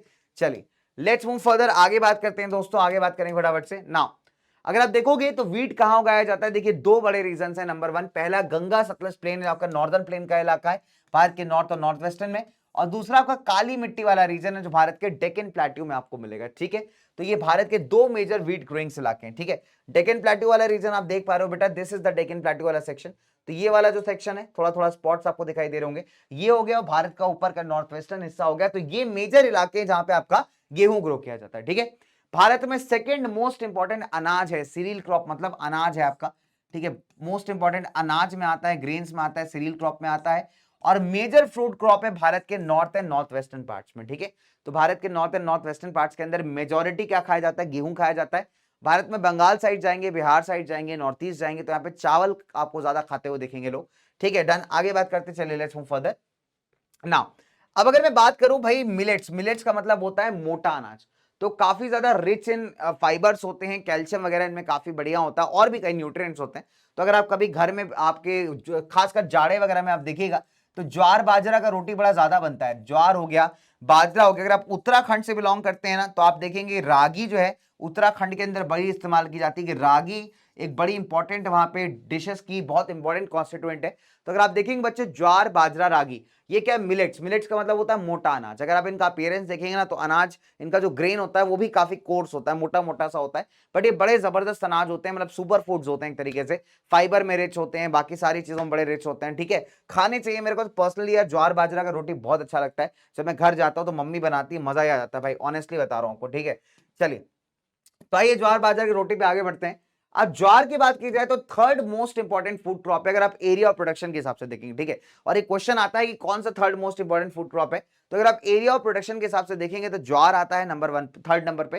तो रेन फेड क्रॉप है, जनरली ऐसे इलाकों में मिलेगा जहां बारिश ठीक ठाक होती है। मेनली कहां पाया जाता है, महाराष्ट्र, कर्नाटक, आंध्रा और मध्य में, ठीक है। यानी 2011-12 के डेटा के हिसाब से महाराष्ट्र, कर्नाटका और आंध्र प्रदेश और मध्य प्रदेश, ठीक है। तो आंध्रा मध्य को एम से याद कर लो, ठीक है। तो बहुत सिंपल सी बात है, बहुत सिंपल सी बात है, इसको ऐसे याद कर लो, इसको ऐसे याद कर लो, लाइक बहुत सिंपल है, मनुष्य काम, ठीक है, या मोस्ट इंपॉर्टेंट काम, मोस्ट इंपॉर्टेंट काम, इसको ऐसे याद कर लो। मोस्ट इंपॉर्टेंट एम से हो गया आपका महाराष्ट्र, और काम से हो गया आपका, काम से हो गया कर्नाटक, आंध्रा और मध्य प्रदेश, ठीक है। तो इसको ऐसे याद कर लो, मोस्ट इंपॉर्टेंट काम, ठीक है। तो मोस्ट इंपॉर्टेंट काम क्या है आपका, पढ़ाई करना। तो मोस्ट इंपॉर्टेंट काम से आप याद कर लीजिए, मोस्ट के एम से हो गया महाराष्ट्र, काम से हो गया कर्नाटक, आंध्रा और मध्य, ठीक है, मध्य प्रदेश, ठीक है प्यारे बच्चों। तो ये आपकी मेजर ज्वार प्रोड्यूसर्स है। तो इस तरीके से छोटे छोटे निमोनिक्स बना लिया करो यार, याद करने में बड़ी आसानी होती है। अपना खुराफाती शैतानी दिमाग चलाओ और इस तरीके के निमोनिक्स बनाओ। ये तो हालांकि संस्कारी निमोनिक है, तुम कुछ भी बना सकते हो, ठीक है। चलिए बाजरा की बात करें भैया, बाजरे दा सिट्टा, अगर बाजरे की बात करें यहाँ पे तो सैंडी सॉइल, सैंडी मतलब रेतीली मिट्टी के अंदर, और थोड़ी जो काली मिट्टी होती है उसमें ठीक ठाक मतलब ग्रो करता है आपका बाजरा, ठीक है। मेजर प्रोड्यूसिंग स्टेट्स कौन से, राजस्थान हो गया, यूपी हो गया, महाराष्ट्र हो गया, हरियाणा हो गया, गुजरात हो गया, ठीक है। तो मेजर प्रोड्यूसिंग स्टेट्स हैं आपके। आइए अब बात करते हैं भैया रागी। तो ये ड्राई इलाकों का क्रॉप है, यानी जहां पे सूखा थोड़ा सा रहता है, कई तरीके के सॉइल में ग्रो कर जाता है, काली मिट्टी, लाल मिट्टी, सैंडी रेतीली मिट्टी, लोमी मतलब थोड़ी चिकनी टाइप की मिट्टी होती है, लोमी है ना, स्लिपरी होती है। और shallow black soil, shallow black, shallow मतलब होता है कम गहरा। तो कई बार ब्लैक सॉइल एकदम खतरनाक आपको एकदम कई इंच गहरी मिलेगी, कई बार थोड़ी हल्की गहरी मिलेगी। तो शैलो ब्लैक सॉइल्स की अगर हम बात करें तो उसमें भी आपका रागी अच्छा ग्रो करता है, ठीक है। डन, चलिए मेजर स्टेट्स कौन से हैं, कर्नाटक, तमिलनाडु, हिमाचल, उत्तराखंड, सिक्किम। मैंने आपको बताया ना कि उत्तराखंड का तो एकदम फेमस है, तो उत्तराखंड तो याद रख लेना, हर एक आपको उत्तराखंड पहाड़ी डिशेस में मिलेगा। तो डेफिनेट सी बात है उत्तराखंड हिमाचल दोनों जगह मिलेगा।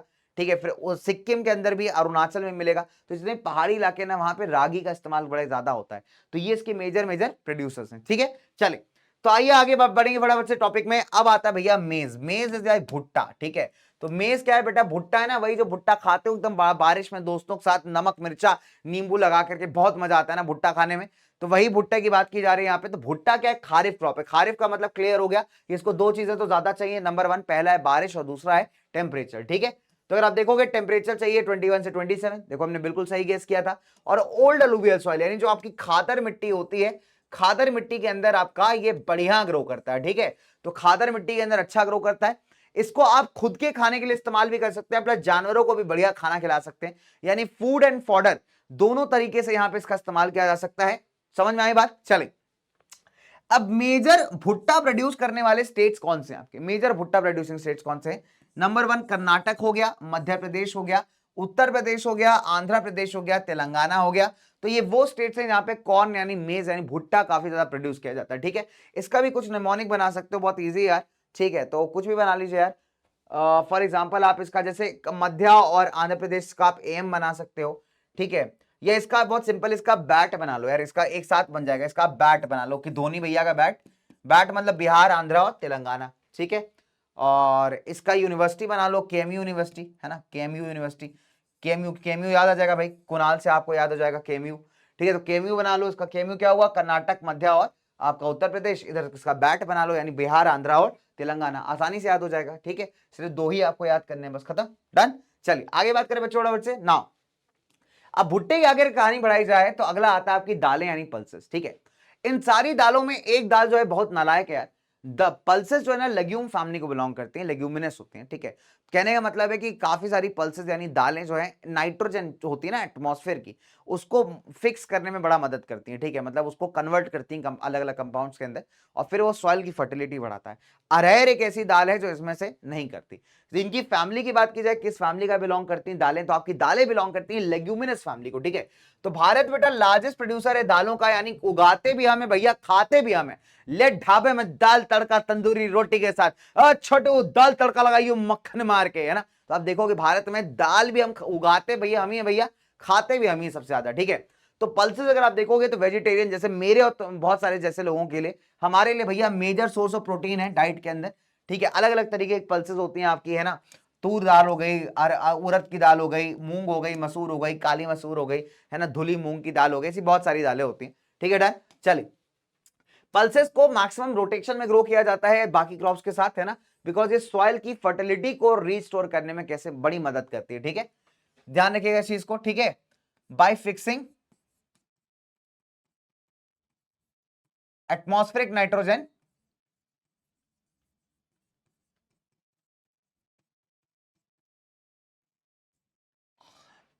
ठीक है, helps increase soil fertility.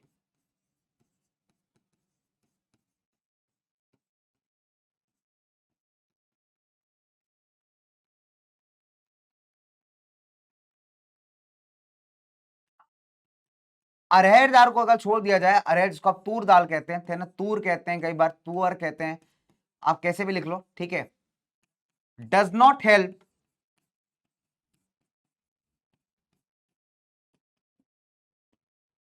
In nitrogen fixation.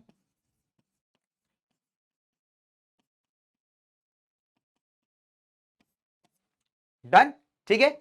चलिए तो जनरली पल्सेस को यानी दालों को बाकी क्रॉप्स के साथ रोटेशन में ग्रो किया जाता है। इससे क्या होता है कि इनमें एक बढ़िया मतलब इनमें एक बढ़िया बच्चों फैसिलिटी होती है, बढ़िया आप कह सकते हैं प्रॉपर्टी होती है कि एटमॉस्फेरिक में एटमॉस्फेयर यानी पर्यावरण में प्रेजेंट जो आपका जितना भी आपका वातावरण में प्रेजेंट नाइट्रोजन होता है ना बेटा, इसको ये कंपाउंड्स में ब्रेक डाउन करने में काफी सक्सेसफुल होती है। और उससे क्या होता है कि जो आपका जो सॉइल का फर्टिलिटी है, जो आपकी जो मिट्टी है उसकी फर्टिलिटी काफी इंप्रूव होती है ना। तो मैक्सिमम दालें कर लेती हैं, बट अरहर की दाल को अगर छोड़ दिया जाए तो बाकी सारी ये चीज करती हैं, ठीक है। मेजर स्टेट्स की बात करें तो मध्य प्रदेश, राजस्थान, महाराष्ट्र हो गया, आपका यूपी हो गया, कर्नाटक हो गया। तो ये मेजर स्टेट्स है जहां पे भारत में दालें उगाई जाती हैं। दालें यार रियली टेस्टी यार, बड़ा मजा आता है दाल खा करके। दाल से याद आया, मेरे घर पे आज धुली मूंग की दाल रखी हुई, रात में जाके मैं वही बनाने वाला हूँ, ठीक है। तो जब मैं यहाँ से लेक्चर लेके जाऊंगा, चलिए आगे बात करते हैं। तो भैया गन्ने की बात करेंगे, देखिए बहुत सारे ऐसे क्रॉप्स हैं आपके जो कि अनाज के अलावा भी हैं, ठीक है। तो ऐसे क्रॉप्स को हम कहते हैं crops other than grains, right दोस्तों।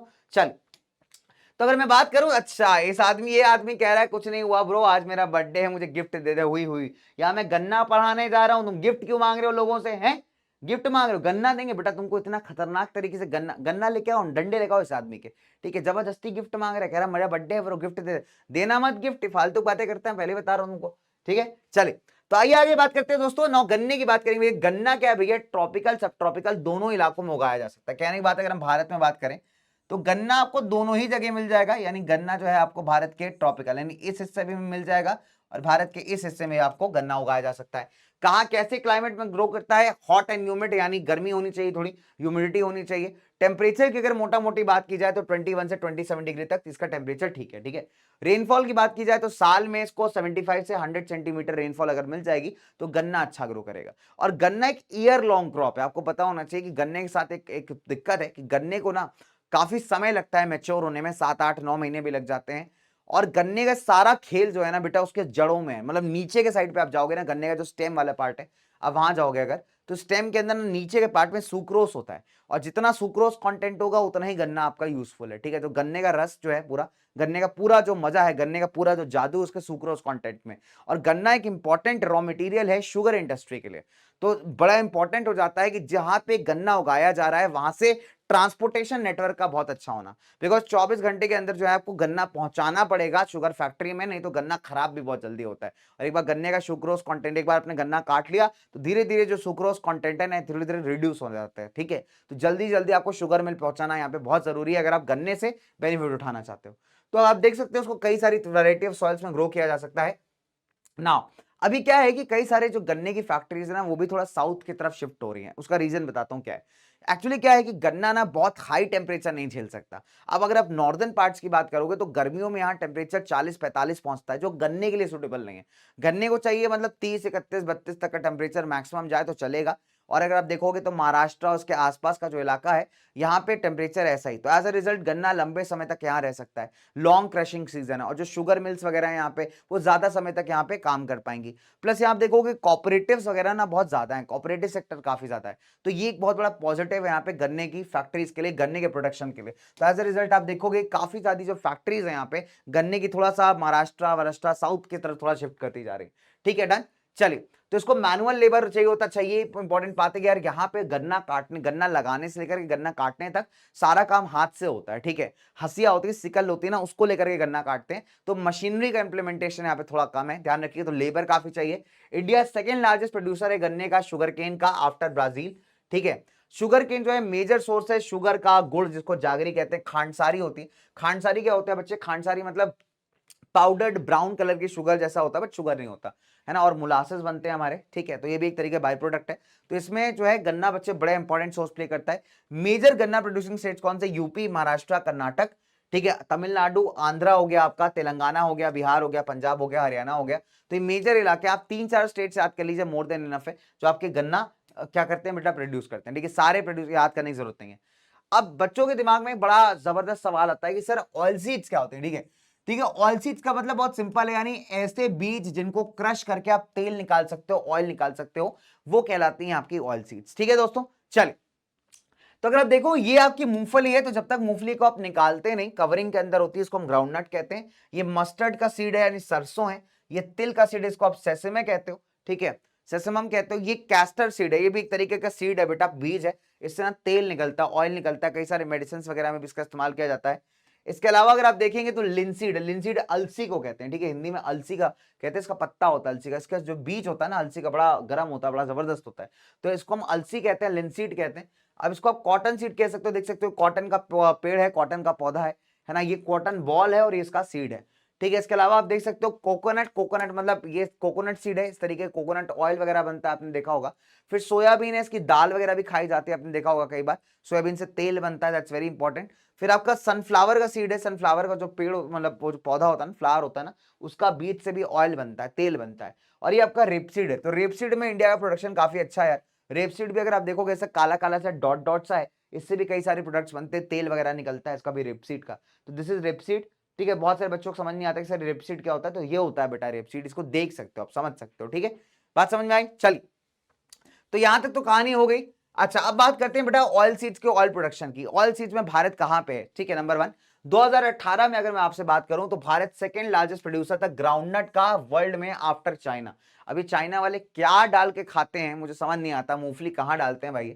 रेपसीड प्रोडक्शन की अगर मैं बात करूं तो इंडिया का जो रेपसीड प्रोडक्शन है उसमें रैंकिंग भैया हमारा थर्ड लार्जेस्ट है आफ्टर कनाडा और आपका चाइना इन 2018। तो 2018 का डेटा है, ध्यान रखिएगा।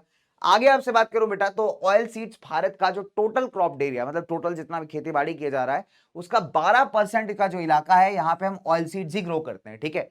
मेजर ऑयल सीड्स की बात करें तो भाई ग्राउंडनट है। ग्राउंडनट एक खारिफ क्रॉप है, यानी मानसून के टाइम पे इसको सो किया जाता है। आप देखोगे कि मैंने आपको पहले ही बताया कि जो मूंगफली है ना, विंटर्स में आप खाने आते हो तो विंटर्स में मूंगफली कैसे खा पाते हो, बिकॉज खारिफ में सो की जाती है तभी आपको विंटर्स में मिलती है, ठीक है।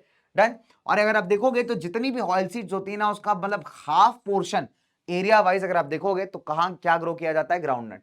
गुजरात जो है लार्जेस्ट प्रोड्यूसर था ग्राउंडनट का, फॉलोड बाय राजस्थान और तमिलनाडु 2019 और 20 में। ये क्वेश्चन अच्छे हैं, इंपॉर्टेंट है। लार्जेस्ट प्रोड्यूसर्स पे 1 नंबर का सवाल आता ही आता है, फिक्स मान के चलो इस चीज को, ठीक है। चलिए, मस्टर्ड सरसों एक राबी क्रॉप है। आप कभी भी देखिएगा ट्रेन से ट्रैवल करिएगा, सरसों के खेत बहुत सुंदर लगते हैं यार। और खासकर मार्च अप्रैल में अगर आप ट्रैवल कर रहे हैं तो पूरे सरसों के खेत से उत्तर प्रदेश वाले पार्ट्स में अगर आप जाओगे तो आपको बहुत ज्यादा दिखाई देगा ये, ठीक है। कई जगह मतलब मैं जब घर वर जाता हूँ कभी तो मेरे को बड़ा अच्छा लगता है देख करके। सेसमे इसको तिल कहते हैं, तिल के लड्डू बनते हैं ना, मकर संक्रांत होता है, बड़ा जबरदस्त फेस्टिवल होता है, उसमें खिचड़ी बनती है, तिल के लड्डू बनते हैं, बड़ा टेस्टी लगता है यार। तो अगर अच्छा अभी मैं ना अभी रिसेंट में एक बिस्किट्स लेकर के आया था, इवेंट टू हल्द्वानी, हल्द्वानी उत्तराखंड। तो वहां पे एक बेकरी थी यार, तो वहां पे ना मैं एक बिस्किट्स लेकर के आया, इतने टेस्टी बिस्किट्स थे भाई, उन्होंने तिल से और गुड़ से बनाए थे बिस्किट्स। फैन हो गया भाई मैं उन बिस्किट्स का, वेरी टेस्टी बिस्किट्स, मजा ही आ गया। तो कभी कभी ना ये बेकरी वाली चीजें बड़ी टेस्टी होती हैं यार। चलो आपको भूख लग गई होगी, कोई बात नहीं, खाते रहो तुम भी थोड़ा थोड़ा, मुझे भी लग गई इनफैक्ट यार, बिस्किट्स का नाम लेके बिस्किट याद आ गया मेरे को। चलो आगे बात करता हूँ। तिल बेटा एक खारिफ क्रॉप है नॉर्थ के अंदर, नॉर्थ में मानसून में उगाते हैं और साउथ इंडिया के अंदर इसको हम राबी में उगाते हैं, विंटर्स में उगाते हैं। तो ध्यान रखिएगा, इंपॉर्टेंट है, ये क्वेश्चन कई बार पूछा गया है, ठीक है। कैस्टर ऑयल की बात करें, कैस्टर सीड की बात करें तो दोनों ही टाइप का क्रॉप है, राबी भी है और खारिफ भी है। लिनसीड की बात करें, अलसी की बात करें तो राबी क्रॉप है यानी विंटर्स के अंदर आता है। फिर कोकोनट, सोयाबीन, कॉटन, सनफ्लावर, ये आपके मेजर मेजर ऑयल सीड्स जिसका हम इस्तेमाल करते हैं, ठीक है। डन। चलिए, तो और भैया चाय पियोगे? चाय, जिन बच्चों को लग रही है भूख, क्या बात है भैया, डोगेश के पकौड़े हो जाएं तो आज भैया गर्मा गर्म चाय डोगेश के पकौड़ों के साथ। क्या बोलती पब्लिक, पकौड़े खाओगे? देखो तुमको भूख लग रही थी, देखो मैंने बोला कि यार डोगेश भैया चाय भिजवाओ थोड़ा, है ना। तो डोगेश के पकौड़े मस्त गर्मा गर्म चाय के साथ। चाय बोलिए, चाय साहब कितना लगा दूं बताओ जल्दी से।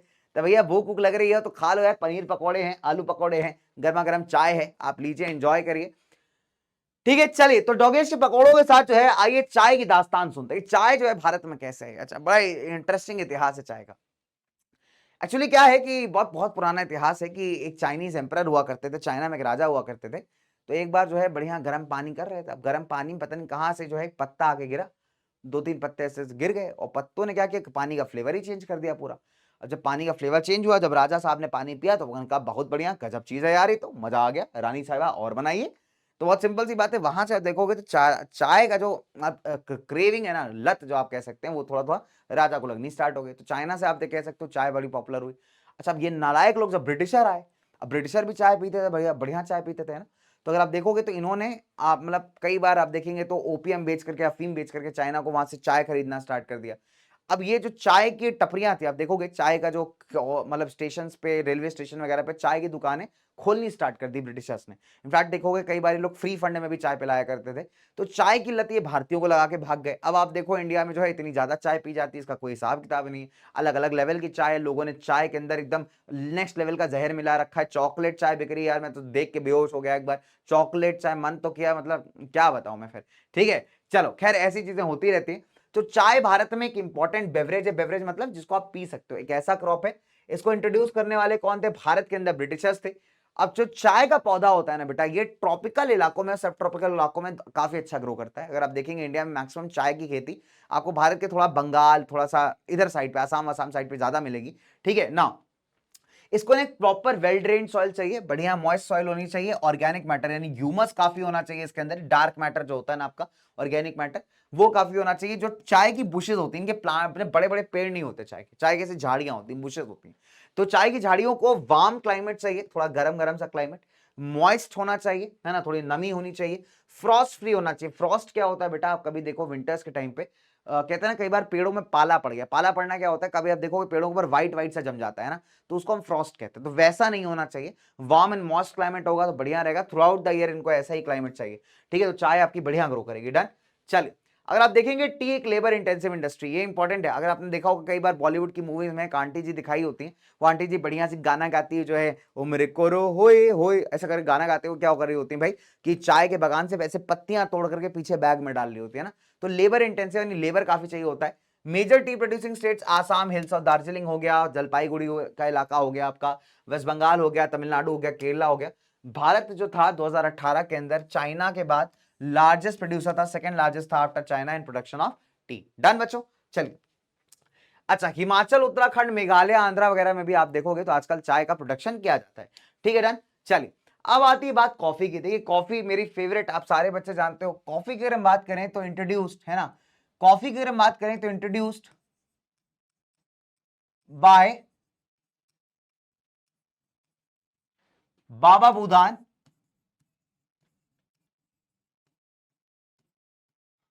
तो ये जो थे कहां से सीड्स ले आए थे, he brought the seeds from Yemen.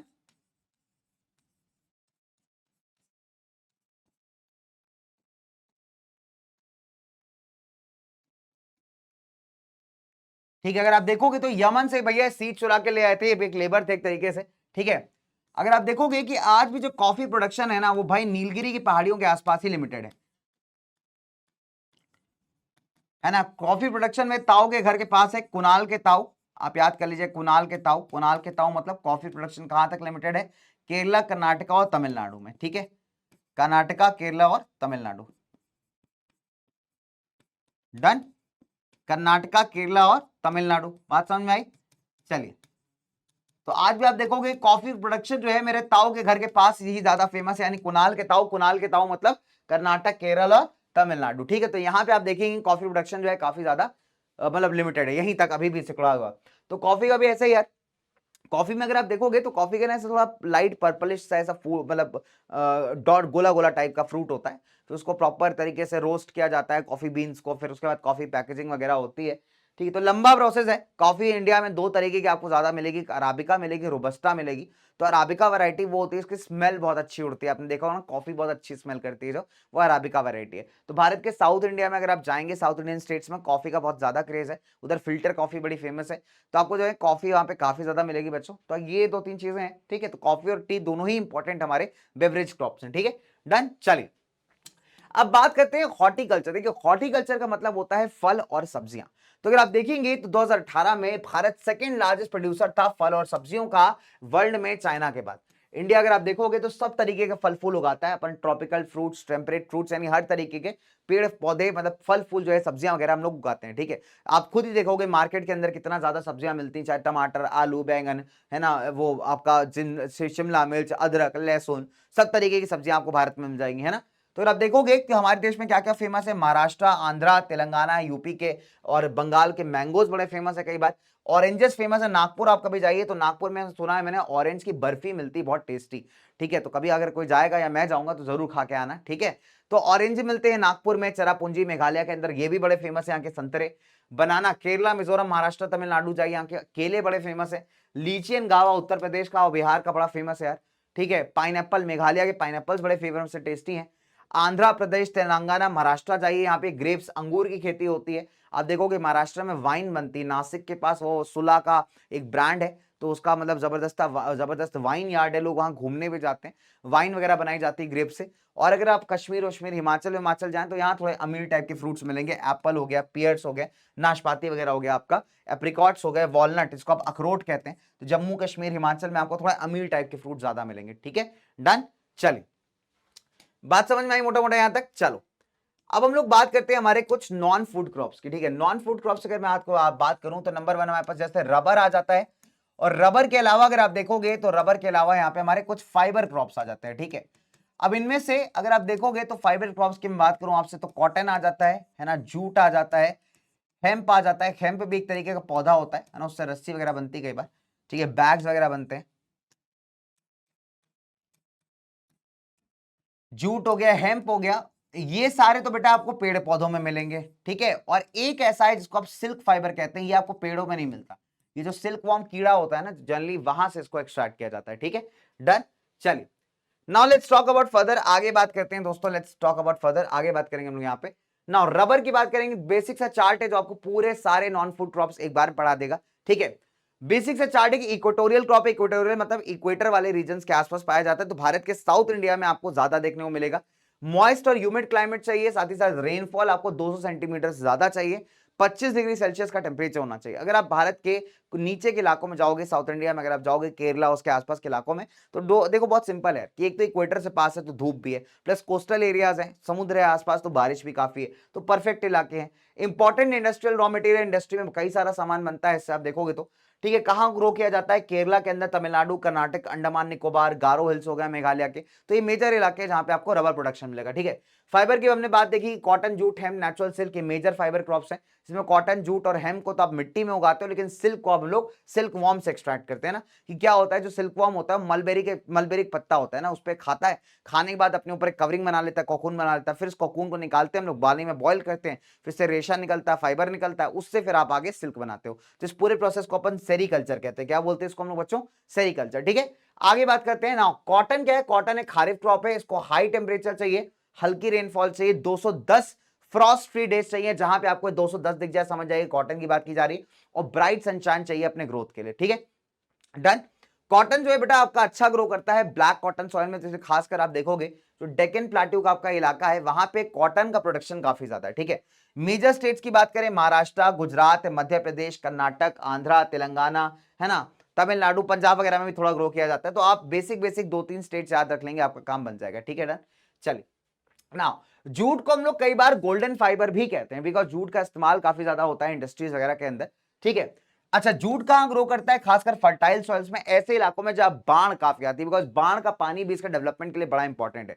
High temperature चाहिए इसको, है ना। गनी बैग्स हो गए, आपकी बोरियां हो गई, मैट हो गए, रस्सी हो गई, धागे हो गए, ये सब बनाने में ना काफी काम आता है। मेजर जूट प्रोड्यूसिंग एरियाज आपको वेस्ट बंगाल में मिलेंगे, बिहार में मिलेगा, आसाम में मिलेगा, उड़ीसा और मेघालय, खासकर वेस्ट बंगाल जाना जाता है अपने जूट प्रोडक्शन के लिए। ठीक है, और एक चीज और इंपॉर्टेंट है कि अभी क्या है, जूट प्रोडक्शन थोड़ा कॉस्टली है, उसके प्रोडक्ट्स भी कॉस्टली हैं, एज ए रिजल्ट जूट अपनी मार्केट खोता जा रहा है। बिकॉज अभी आप देखोगे कई सारे आर्टिफिशियल फाइबर्स आ गए हैं जिसके जो सस्ते भी हैं, ज्यादा ड्यूरेबल भी हैं, तो एज ए रिजल्ट जूट को प्रोड्यूस करने का, जूट को उठाने के लिए कई सारी काउंसिल्स भी बनाई गई है, बट फिर भी उसका कुछ खास फायदा हुआ नहीं है। ठीक है, डन।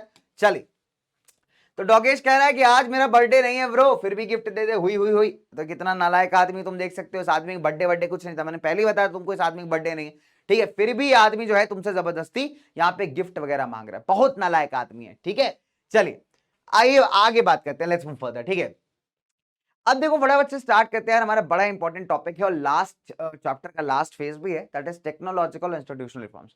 एक चीज तो हमने समझ ली कि यार हमारे देश में कृषि यानी खेती बाड़ी का कितना ज्यादा इंपॉर्टेंस है, कितने तरीके के क्रॉप्स यहाँ उगाए जाते हैं और कितने सारे लोग यहाँ पे डिपेंड है अपनी लाइवलीहुड के लिए हमारे एग्रीकल्चर के ऊपर। तो एग्रीकल्चर आप देखोगे तो 60% से ज्यादा लोगों को यहाँ पे लाइवलीहुड प्रोवाइड करता है। ठीक है, तो जरूरी है कि इस एग्रीकल्चर को थोड़ा सही तरीके से इंप्रूव किया जाए, जिसके लिए आपको कई सारे रिफॉर्म्स यानी चेंजेस की जरूरत है। अब फॉर एग्जांपल सरकारों ने क्या किया कि कुछ रिफॉर्म्स के, जैसे ग्रीन रेवोल्यूशन और व्हाइट रेवोल्यूशन हो गया आपका, है ना। तो अगर मैं रेवोल्यूशंस की बात करूं, उनको हम एग्रीकल्चर रेवोल्यूशंस कहते हैं। तो 3 मेजर रेवोल्यूशंस आपके सामने आते हैं। ठीक है, नंबर 1 पहला आता है आपका ग्रीन रेवोल्यूशन। ग्रीन रेवोल्यूशन किससे है? आपके फूड ग्रेन से रिलेटेड है। ठीक है, कि फूड ग्रेन्स में सेल्फ सफिशिएंसी अचीव करना है, MS स्वामीनाथन इसके लीडर हैं। यहां लिख देता हूं एग्रीकल्चर रेवोल्यूशंस। इसके बाद अगर आप देखोगे व्हाइट रेवोल्यूशन जिसको आप ऑपरेशन फ्लड भी कहते हैं कई बार। ठीक है, इसको आप ऑपरेशन फ्लड भी कहते हैं, ध्यान दीजिएगा। और बेटा ये जुड़ा हुआ है आपके डेयरी प्रोडक्शन से।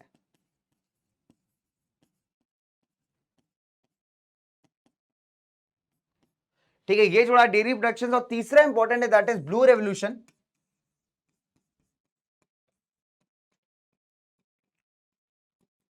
तो जितना भी आपका मछली पालन यानी फिशरी प्रोडक्शन है ना, इसको इंक्रीज करने का जो आउटपुट है बेटा, ये इस पर्टिकुलर रेवोल्यूशन में सरकार ने ऊपर उठाया। ठीक है, डन, सॉर्टेड है। चलिए, 3 तरीके के एग्रीकल्चर रेवोल्यूशन आपको मिलेंगे। नंबर 1 आपका ग्रीन रेवोल्यूशन, फूड ग्रेन्स को इंक्रीज करने के लिए, सेल्फ सफिशिएंसी अचीव करने के लिए। MS स्वामीनाथन को प्राइनियर माना जाता है, हालांकि अभी काफी हद तक स्क्रूटनी में, बिकॉज इसके जो नेगेटिव इंपैक्ट्स हैं वो भी बहुत ज्यादा है। व्हाइट रेवोल्यूशन जब आप डेयरी प्रोडक्शन बढ़ाने की बात करें उसको आप ऑपरेशन फ्लड भी कहते हैं। और तीसरा आपका ब्लू रेवोल्यूशन जहां आपके मछली पालन को बढ़ाने की बात करो, फिशेज प्रोडक्शन बढ़ाने की बात कर रहे हो। ठीक है डन।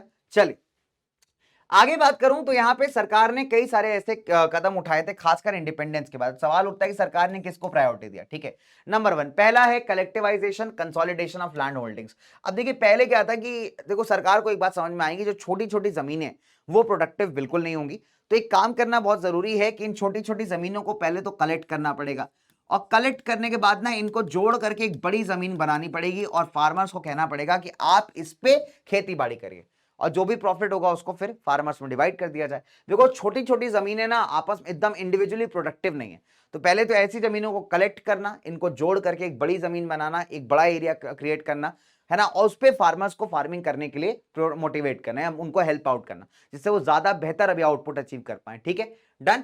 इसके अलावा abolition of zamindari system, because पहले जमींदार क्या करते थे, अपने कब्जे में जमीनें रखते थे, बेचारा गरीब किसान बहुत परेशान होता था यहाँ पे। ठीक है, और प्रायोरिटी दिया गया कि जो देश के अलग अलग इंस्टीट्यूशन है, संस्थाएं हैं, उनको भी यहाँ पे उनमें चेंज लाया जाए, बदलाव लाया जाए इंडिपेंडेंस के बाद, जिससे एग्रीकल्चर सेक्टर काफी बूम कर पाए। डन। तो आप देखोगे तो लैंड रिफॉर्म हमारे पहले फर्स्ट ईयर 5 ईयर प्लान का सबसे मेजर फोकस था। ठीक है, बिकॉज जब ब्रिटिशर्स इंडिया को छोड़ के गए तो इंडियन एग्रीकल्चर की हालत बहुत ज्यादा खराब थी, कर्जे से लदे हुए किसान थे, जमींदारों ने एकदम बैंड बजा रखी थी लोगों की, तो लोगों को कहीं ना कहीं सोल्यूशन चाहिए था, और वो सोल्यूशन आता है हमारे लैंड रिफॉर्म्स के फॉर्म में। ठीक है डन। चलिए आगे बात करते हैं दोस्तों। अब अगर आप देखोगे जो लॉस थे लैंड रिफॉर्म्स के, उनको लगा तो दिया गया, लागू तो कर दिया गया, एनैक्ट कर दिया गया, लेकिन उनको ठीक तरीके से आप इंप्लीमेंट नहीं कर पाए। ठीक है, आपने लॉस बना दिए, कानून बना दिए, पास कर दिया, लेकिन ग्राउंड लेवल पे उसको इंप्लीमेंट करने की जब बात आती है तो वहां पे सरकार थोड़ी सी पीछे रह गई। तो गवर्नमेंट ऑफ इंडिया ने डिसाइड किया कि क्यों ना कुछ और रिफॉर्म्स लेकर के आए जाएं, जिससे हमारा भारतीय एग्रीकल्चर थोड़ा इंप्रूव हो। और यहां पे आप देखोगे 1960-70s के अंदर जो मेजर रेवोल्यूशंस की हमने बात की अभी, है ना, green revolution, blue revolution, white revolution, वो आपको इन्हीं समय में देखने को मिलेगा। इसके अलावा सरकार ने और क्या इनिशिएटिव्स लिए हैं यहाँ पे। ठीक है, सरकार ने और भी कई इनिशिएटिव्स लिए हैं, फॉर एग्जांपल जैसे स्कीमें इंट्रोड्यूस की, जैसे किसान क्रेडिट कार्ड हो गया, पर्सनल एक्सीडेंट इंश्योरेंस स्कीम हो गया, ठीक, क्रॉप इंश्योरेंस हो गया आपका, अगर मान लीजिए कि आपका क्रॉप या फसल बर्बाद हो जाती है किसी नेचुरल फैक्टर्स के चलते, तो उसके अगेंस्ट आपको इंश्योरेंस देना है ना, ताकि जो किसान का पैसा वो यहाँ पे बर्बाद ना हो। इसके अलावा अगर आप देखोगे तो स्पेशल वेदर बुलेटिन्स को चलाया गया, एग्रीकल्चर प्रोग्राम चलाया गया। अगर आप देखोगे फॉर एग्जाम्पल बहुत जमाने पहले अगर मैं बात करूं, जब मैं छोटा था क्लास स्कूल के अंदर, तो हमारे दूरदर्शन पे एक ग्रामोदय करके आता था। तो ग्रामोदय में अगर आप देखोगे तो वहां किसानों को समझाया जाता था कि आप कौन सी फसल का इस्तेमाल करें, क्या करें, वेदर बुलेटिन्स बताए जाते थे जिससे किसानों को फायदा हो। रेडियो के ऊपर चीजें बताई जाती थी कि मौसम खराब हो रहा है, आपको क्या करना चाहिए, क्या प्रिकॉशन लेना चाहिए। तो इस तरीके के कई सारे प्रोग्राम्स अगर आप देखोगे तो यहाँ पे सरकार ने स्टार्ट किए, जिससे हमारे एग्रीकल्चर को बूस्ट किया जा सके, फार्मर को एजुकेट किया जा सके, और यहाँ पे बेहतर प्रोडक्टिविटी को निकाला जा सके। ठीक है प्यारे दोस्तों, डन। चलिए ठीक है, इसके अलावा अगर आप देखोगे तो गवर्नमेंट यहाँ पे मिनिमम सपोर्ट प्राइस भी अनाउंस करती है। मिनिमम सपोर्ट प्राइस या एमएसपी क्या होता है? ठीक है, एमएसपी क्या होता है, बहुत सिंपल तरीके से मैं आपको बताता हूं। सरकार को पता है कि कुछ सर्टेन नंबर ऑफ स्टेट्स है जहां पे कोई क्रॉप काफी अच्छे प्रोडक्शन में, काफी अच्छे अमाउंट में होता है। सरकार यहाँ पे किसानों को मोटिवेट करने के लिए क्या बोलती है, सरकार एक प्राइस अनाउंस करती है। सरकार कहती है कि हम आपसे इस दाम पे जो है ये वाला चावल या ये वाला गेहूं या जो भी अनाज है या जो भी क्रॉप है इसको खरीद लेंगे। ठीक है, अब इससे क्या होता है, किसान थोड़ा मोटिवेट हो जाता है ज्यादा ग्रो करने के लिए। अब मान लो किसान अगर 100 किलो उगा रहा है, तो गेहूं उगा रहा है, तो हो सकता है किसान 150 किलो उगा ले, बिकॉज किसान को पता है कि जो एक्स्ट्रा 50 किलो एटलीस्ट वो बर्बाद नहीं जाने वाला है। सरकार ने पहले ही कह दिया है कि इतने दाम पे सरकार हमसे बाय कर लेगी। तो सरकार एक मिनिमम सपोर्ट प्राइस अनाउंस करती है, जिससे किसान भी थोड़ा मोटिवेट हो यहाँ पे, किसके लिए बच्चे, अपना अनाज बढ़िया उगाने के लिए और अच्छा दामों पे यहाँ पे सरकार को बेचने के लिए। सरकार क्या करती है, उस अनाज का फिर यूजेज करती है, जो गरीब लोगों हैं उनमें बांटने के लिए, या कोई इमरजेंसी आ गई उस टाइम पे। ठीक है, चलिए, तो रेम्यूनरेटिव प्रोक्योरमेंट प्राइसेस, यानी जिस दामों पे सरकार जो है अलग अलग सामान खरीद रही है किसानों से, इस तरीके कई सारे इंपॉर्टेंट दाम अगर आप देखोगे यहाँ पे सरकार अनाउंस करती है, किसके लिए, हमारे किसानों के लिए। और साथ ही साथ इस बात का भी ध्यान रखा गया कि जो आपके दलाल होते हैं ना, दलाल क्या करते हैं, बहुत नालायक होते हैं।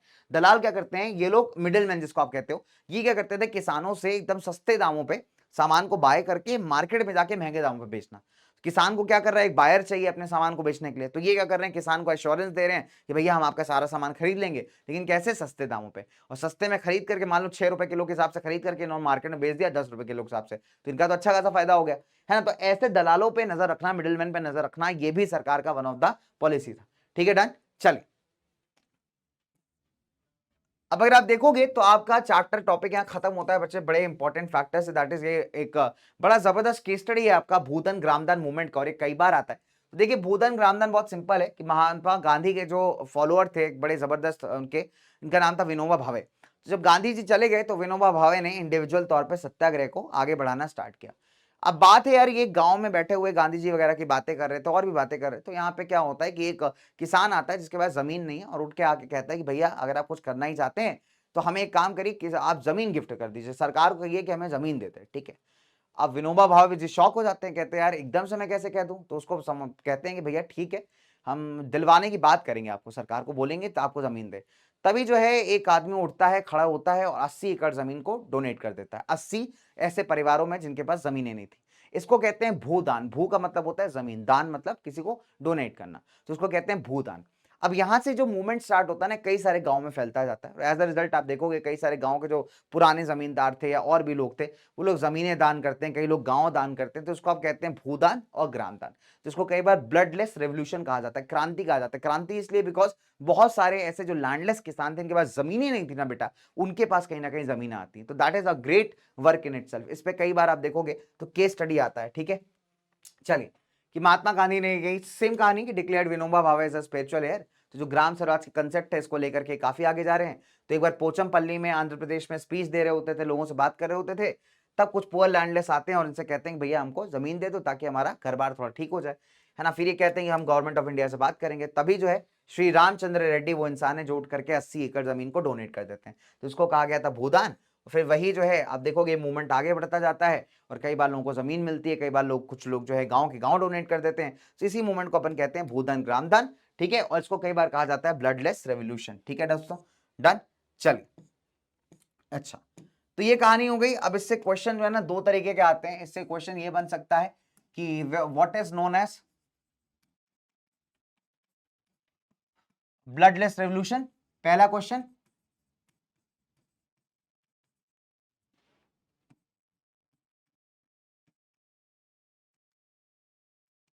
ठीक है, 1 मार्क्स में, डन। चलिए, दूसरा क्वेश्चन पूछ सकता है हु वाज विनोबा भावे।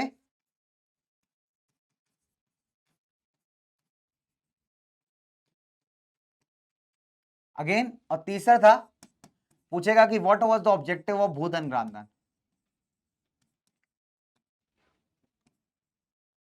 या ऐसे पूछेगा आपसे what was the objective of the movement, ठीक है।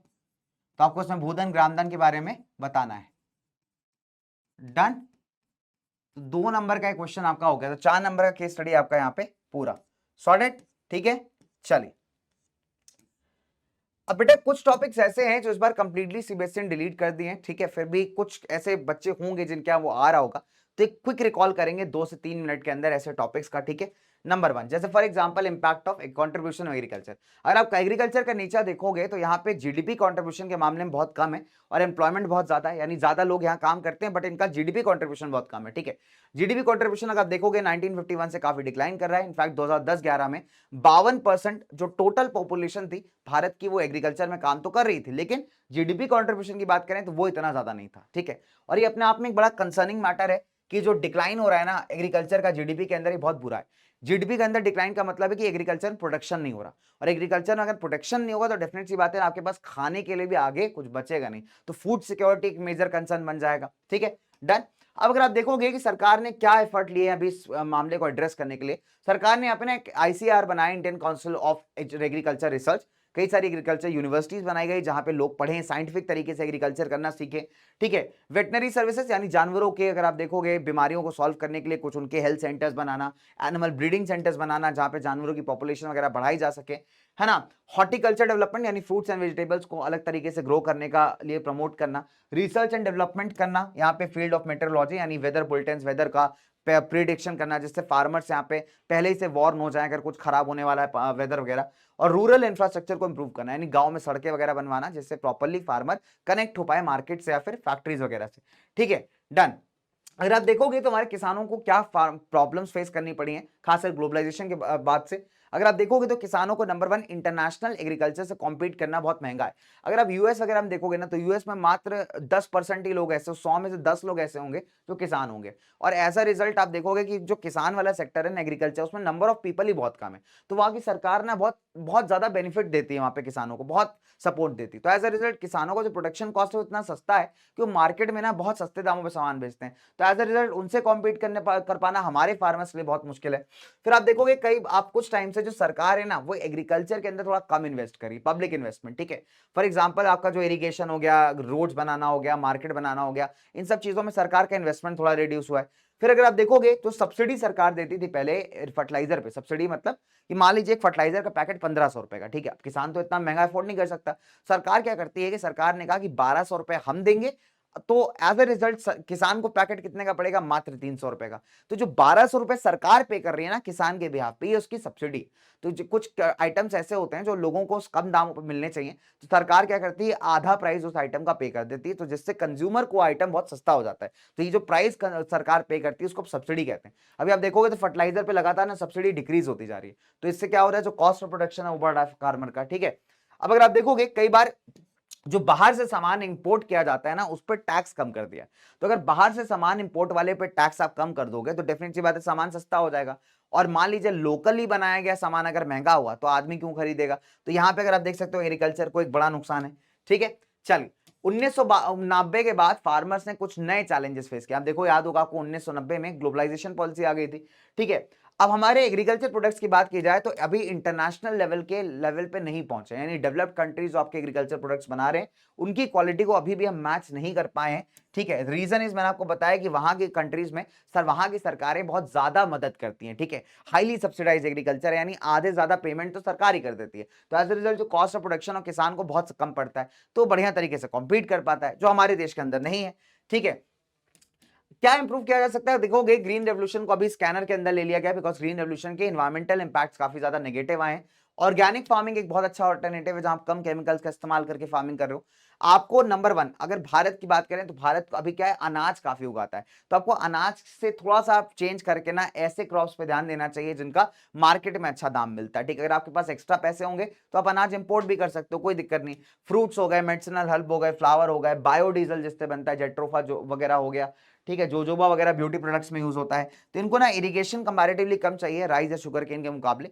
भारत का जो क्लाइमेट वगैरह है वो बिल्कुल सूटेबल है ऐसे प्लांट्स को उगाने के लिए। और अगर आप देखोगे इनका इनिशियल कॉस्ट महंगा होता है, लेकिन जो रनिंग कॉस्ट है over the period of time वो डेफिनेट सी बात है कम रहता है और फार्मर को अच्छा पैसा दे करके जाएगा, ठीक है। सॉर्टेड है। चलिए इसी के साथ दोस्तों धन्यवाद everyone, thank you so much बच्चावाड़ी। तो आई गेस हमने ये लगभग 1.5 घंटे के अंदर पूरा चैप्टर निपटा लिया है और बढ़िया तरीके से। उम्मीद आपने काफी कुछ सीखा होगा इस पूरे खेती बाड़ी के चैप्टर में। और मेरे मुलाकात होगी आपसे इन द नेक्स्ट क्लास, तब तक के लिए थैंक यू सो मच मेरे प्यारे दोस्तों। Bye guys, love you all and take care मेरे प्यारे उड़ानियंस। बाय बाय दोस्तों, बाय बाय।